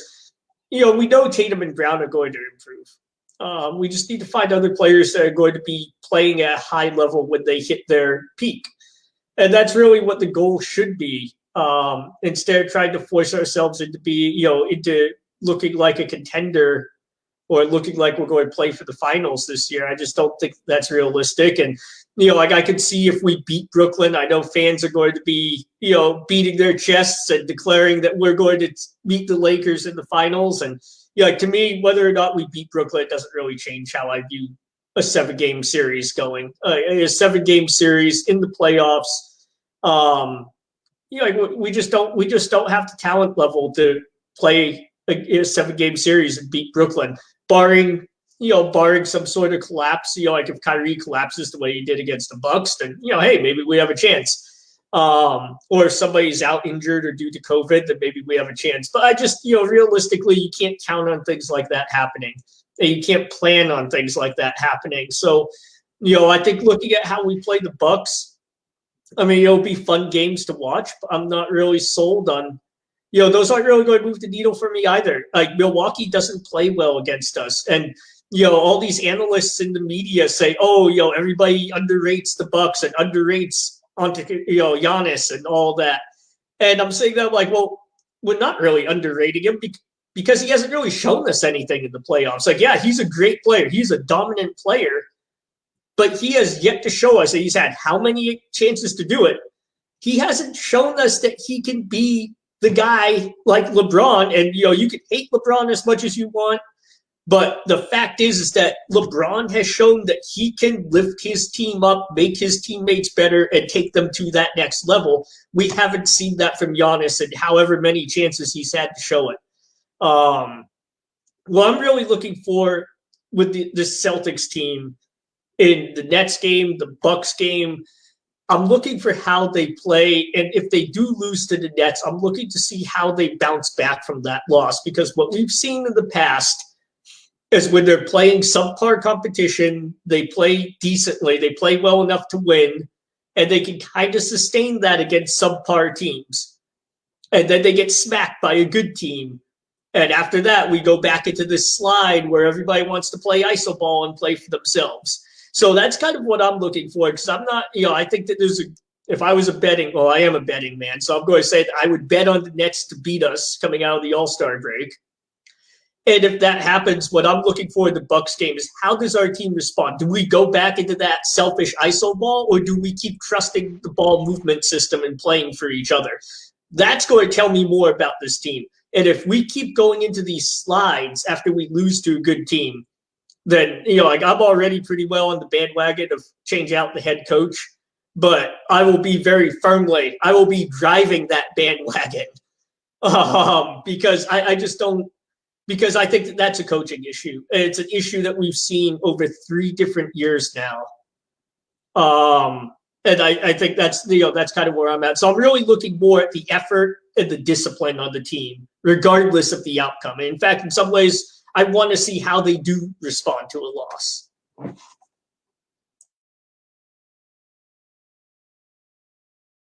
Okay. We will see what happened in the second half. What I dislike, Andy, is like I said.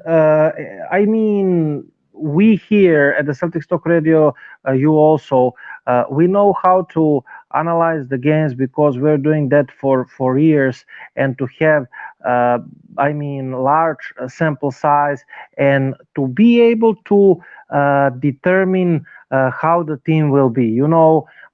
Either using net rating, either using point differential. Usually point differential, for example, is one of the safest method of determining, because the 2 teams with the highest point differential usually end up in the finals. But we are measuring the big games, but even this is not all. Because one team can be good regular season team and the bad playoff team. Perfect example, like you said, Milwaukee Bucks. Perfect example, Atlanta Hawks from a couple of seasons ago, that team that get closer to 60 wins. Boston Celtics have playoff success with this team. 3 Eastern Conference Finals. This team. The team has changed from season to season, but with this core, Brown, Smart have 3 Eastern Conference Finals. Jason Tatum 2. So we have the success in the playoffs. We are playoff proven team. Just like you mentioned, Andy, I don't think that we have the talent level to get over the hump.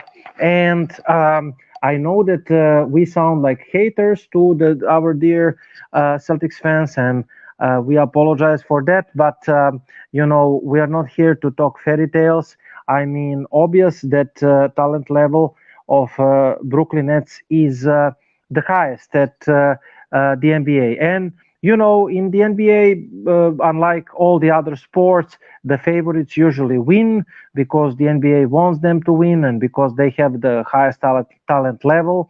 And that's the way it is. Like Danny said, and you, Andy, if one of Brooklyn top 3 stars, for example, Kevin Durant is injury prone, and Kevin Durant, he's often injured. So if Kevin Durant is out, then you got your life easier. You can. I'm not saying that we will be favorites without Kevin Durant, but it's making life easier. I want to underline also, Andy, one detail about Brooklyn Nets since we're meeting them. I have been following them, and by the way, I cannot understand. I'm a fan of Boston Celtics, Andy, but I know that you, as well as me and Danny, we are following the other teams, especially the top 3 and 4 teams at both conferences, for a couple of reasons. First of all, we want to scout our opponents, right? Because you're not playing in the vacuum against yourself. You're playing with your opponents. But the Celtics fans just don't like to watch the opponents at least the ones that we are talking at our page here. But one interesting stat or situation here, under the Raiders signing of Bruce Bowen, is proven to be excellent for Brooklyn Nets. Bruce Bowen, if you noticed, Andy, he was starting for them even, and this is perfect complementary piece alongside DeAndre Jordan and alongside Jeff Green and a couple of other guys, but Bruce, they practically got, I don't have informations at the top of my head, but they practically got Bruce Bowen, Brooklyn Nets, from Detroit for practically cheap price. I think that Detroit Pistons was practically releasing Bruce Bowen, and what their GM was thinking, I don't know, but he is very important piece for them. They will have Blake Griffin. They will try to sign at least one or two players. So again, they will be heavy favorites, and only miracle, some injury, can prevent Brooklyn Nets to win the Eastern Conference. The good thing about it, Andy and Danny and the Celtics fans, if Brooklyn Nets win the Eastern Conference as expected, what is the good thing about it?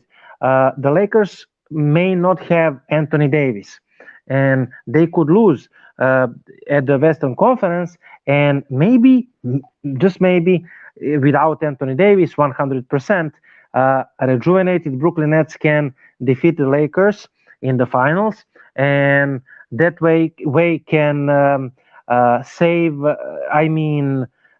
Lakers will not win banner number 18. This is one good thing in the fact that the Nets are loading up. Daniel, you want to mention one more subject before we signed off?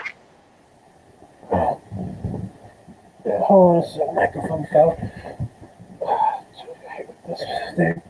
Okay, so the last thing I figured we mention in this case, you guys get your last thoughts about it. So I want your feeling in regards to the fact that looks like we lost Igor again. This is getting ridiculous with this thing going in and out in this case. But the potential of Marcus Smart's contract in this case, I have said many times, Marcus Smart is probably, like we said, the heart and soul of this team in this case. His contract, as we know, it's going to be renegotiated. Do you think it's time we officially put that C on Marcus Smart's jersey? Don't you think what we saw during this recent stretch, yeah, we won 4 straight games, but don't you think at some point we need to see somebody established as the true heart and voice of this Celtics franchise in order for us to move forward? Think about it. Prior to us winning a championship back in 2007, we know Paul Pierce was, was like the captain of the team because he was the only one that really had any real talent. Then after that was like maybe Al Jefferson. But the team really didn't actually go in the right direction until somebody really had the voice. And that was Kevin Garnett, to really actually, like we say, put people in the right position. If you're not going to get somebody else to actually play that role of Kevin Garnett with that type of intensity and that type of attitude, don't you think it's time to finally put that C on Marcus Smart after the season is officially over, to kind of make it where after Brad Stevens, he's the one that actually takes the next step and is the next leader of the team? Yeah, I've said that. I think I said that before the season even started, that it was time for us to designate a captain. The whole theory of everybody's empowered and nobody's in charge, like that it doesn't work. It sounds nice. It sounds like a great idea. Like, we're just going to kind of do things by committee, and everybody's going to have a voice and everybody's going to be empowered, and it all sounds very nice. And it sounds, good. And then when you put it into practice, you find that what it turns into is a free-for-all because everybody just kind of does what they want to do. If nobody's there holding, if nobody has the authority to hold other people accountable, then they're just going to do what they want to do. If they want to dribble for 20 seconds before shooting a contested step back, that's what they're going to do.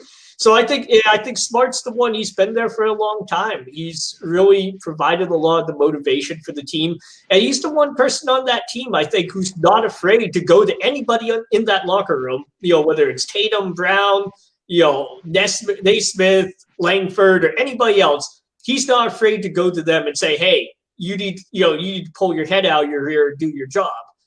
And I think that's one of the reasons I want to see him as a captain. The other reason is he could really anchor the defensive end of the floor.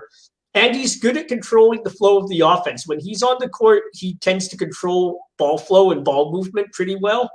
So those are two reasons I think he should be the captain. And then the last one is I also think he's somebody who's not afraid.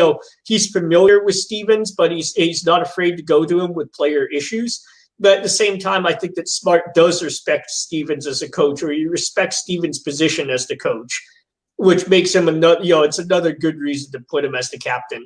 And I think at this point, Boston needs somebody to be in that, leadership role, especially on the players' side, because, they brought in, I think it was Turner they brought in.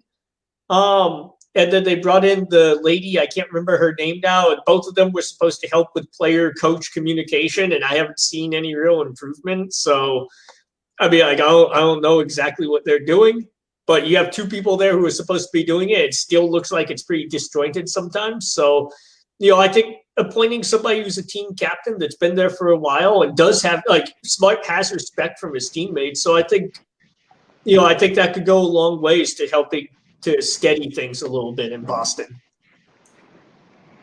Yeah, I'm definitely with you guys to make Smart captain. I never understood this Stevens' idea. It can work in college, and this is one of deficiencies of Brad Stevens as a coach, as Andy noticed very smartly. I have been always saying that you cannot run Boston Celtics just like you have been running the Butler Bulldogs, because the Celtics are not Butler Bulldogs, and G League, NCAA is not NBA. I understand his idea, not to upset somebody because he is naming captain. But on the other side, Andy said, we have, look at the fans' comments and discussions. Who is better, Tatum or Brown? Who is the leader of the team? Maybe Kemba, then Smart. Who is taking the last shoot? Obviously Tatum, but who is having the now? When you pick the captain, that's another thing. Are you picking the biggest star at the team, the player with the highest ranking, which is Tatum? Obviously, no matter what you think, he is all-star starter. Brown is not. Tatum is all-NBA player. Brown is not yet. He will be. But, or you're picking up obvious player, heart and soul of the team with the spirit and leadership elements in him, like Marcus Smart. Marcus Smart is the leader. Marcus Smart is the definition of Boston Celtics basketball, grit and grind, and he should be absolutely captain. And that captain, like Andy said, should have authority to complain to the officials. That's why I will not pick up Tatum. One of the worst things in Jason Tatum's playing career is complaining to the officials and complaining about every single call, and he should stop doing that. And it seems like he doesn't have the nerves and the patience. He must change that. That's have been saying Marcus Smart also can make a fight, but as a captain, he will have authority to complain at the officials in the name of other players in the civilized way. I'm not saying that he should punch the official, but as a captain, of course, Marcus Smart will come to the official and he will complain in the name of Jason Tatum. And Brad Stevens should just forbid every other player, for example, to complain to the officials. If somebody has to complain to the officials, it's Brad Stevens and the captain. This is one thing, for example, why we should name the captain. And the other stuff, the authority to tell to call the meeting in the locker room, outside of the locker room. We had KG, and we don't have Kevin Garnett anymore. So I definitely think that since in the next season, the Celtics should pick up the captain. I think the Stevens should change something in his philosophy, but I'm really skeptical because all I have seen from Brad Stevens is that he's doing on self-conservation. He's just repeating the same process in coaching, just like he's doing some automatic process, just like he's making coffee or boiling some eggs. And I don't like that in him, but I hope that he will change. Only thing that he's changing is his assistant coaches. He's getting them more and more. He's having the most assistant coaches in the NBA, if I'm correct, but I don't see the progress too much. Maybe I'm pessimist. I don't know. That's all from me, Danny. I was just going. Do you mind, Danny? Go ahead. Oh, okay. Yeah, I was going to say, we do have the most assistant coaches in the league. I think that's also been an issue, and that's another sign to me that there's an issue with the head coach, because normally you don't need a lot of assistants. You need qualified assistants, but at some point it all comes back. At some point it comes back on the head coach, because like I said, my coaching background's in football, not in basketball. But in those worlds, you delegate those responsibilities to your assistants. Like I was, as an offensive coordinator, I ran the offense. Like, yes, I had to play within a game plan, but it was my job to design the offense based on our opponent and to basically exploit the best possible matchups. And you were held responsible for the success of that offense. And I'm not, I wasn't by far from the best at it, but I was decent at it. And but what I see with the Celtics is it would be like, if you're not doing your job, we're just going to hire another assistant coach, and we'll see if if 1 + 1 equals 2, and that's not usually how it works in the coaching world. In the coaching world, you want qualified people who can do the job of multiple people, not people who need multiple people to do their job. And I think that's part of the problem. I think having a captain helps with that. Like, you could have a captain take care of things that you would otherwise have to take care of as a coach, and it takes off of your plate.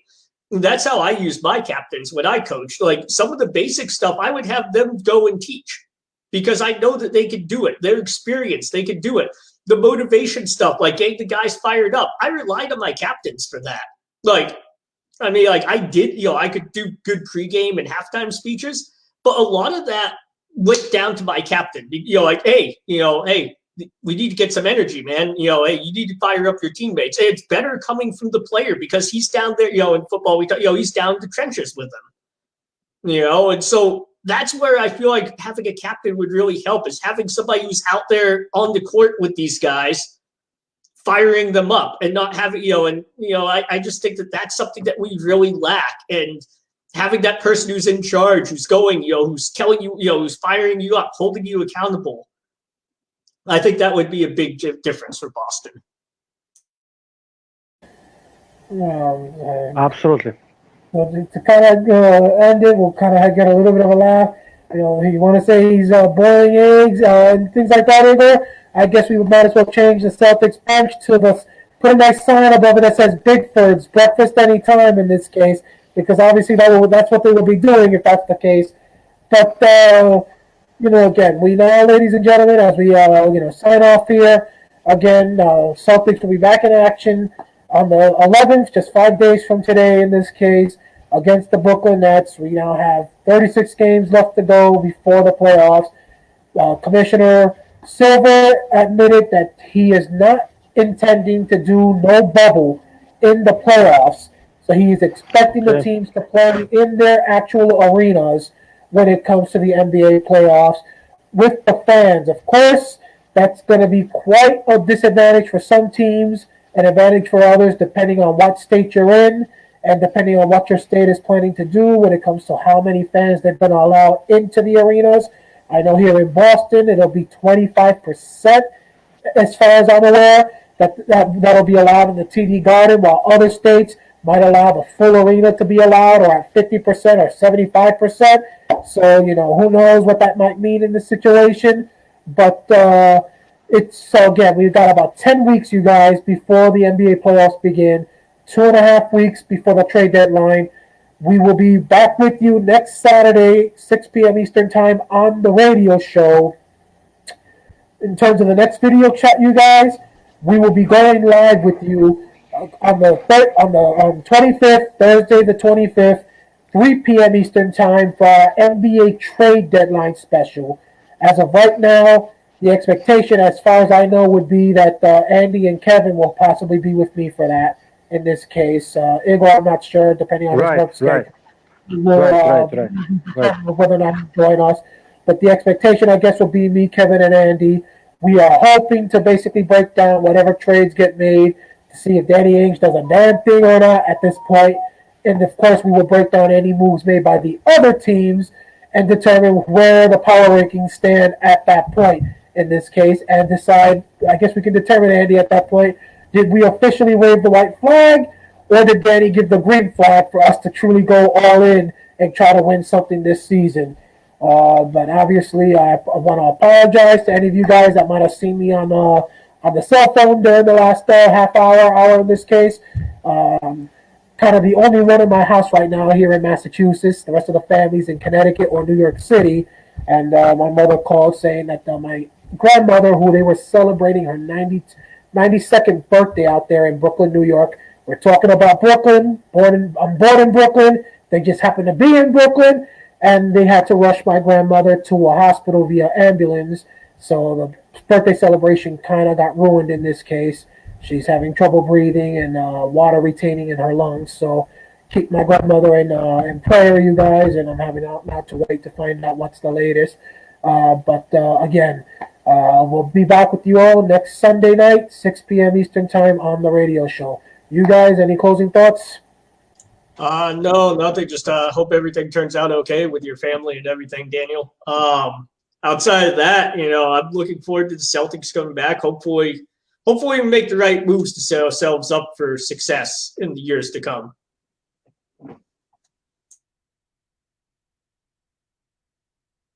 Okay. So I think Igor's microphone is muted, or his thing might be frozen. Okay, there he is. Can you hear me now? Yeah. Excellent. I wanted to add a couple of thoughts. You mentioned boiling eggs. I mean, I think that again, Stevens should just to change, look himself into mirror. Andy and I have been talking about, of course, the other Celtics fans think this is sacrilege when you criticize Stevens and the team officials, but whatever. I mean, he should look into the mirror and change something. I mean, remember the first couple of seasons with Brad Stevens? I mean, even the playoff series when we were underdogs, he was known for really game preparations. He was really preparing the games, and we were entering the games and having a really strong start of the game. You was able to see as spectator that the Celtics have the game plan entering specific game and specific matchups, even changing starting lineups, for example, Gerald Green, if I'm correct, against Chicago, or Shemi Ojula against Milwaukee. And he really was good in the adjustments pre-game, during the game, in those special plays, Atos after timeout plays. But right now, it seems like he's lost in translation, to say that way. He is lost in rotations and changing the starting lineups. Okay, injuries are there, so I mean, he should change something. He should change definitely something, starting from the captain. And Andy had great stuff explaining the assistant coaches. I mean, the most important coaches are assistant coach for offense and assistant coach from defense. Remember, from Doc Rivers' era, we had Tim Thibodeau doing the defense. Another coach was doing the offense, or Doc Rivers was doing the offense, and it looks magnificent. Later, we have Adams guy that was doing our defense. Also, in Brad Stevens' staff, he was doing that really well. I mean, right now, I don't see those guys that are influential in our coaching staff, and this is the big problem. Talk to you very soon. Danny mentioned the trade deadline special that we will do, and of course, every single Saturday, 6 p.m. Eastern, Celtics Talk Radio. Ladies and gentlemen, pleasure to speak with you. A lot of good stuff from us. We did our best. I hope that we were not boring to you. I enjoyed, ladies and gentlemen. That's all. And root for Jason Tatum or Jaylen Brown's team. Pick your team, and root for one of them in the 3-point shooting. Right? That's all. Danny. Okay, so again, we'll see you all this coming Saturday night, 6 p.m. Eastern Time, blogtalkradio.com. And we'll see you all again here on March 25th, 3 p.m. Eastern Time, for the NBA trade deadline special video chat. Until all, stay safe, and let's go Celtics.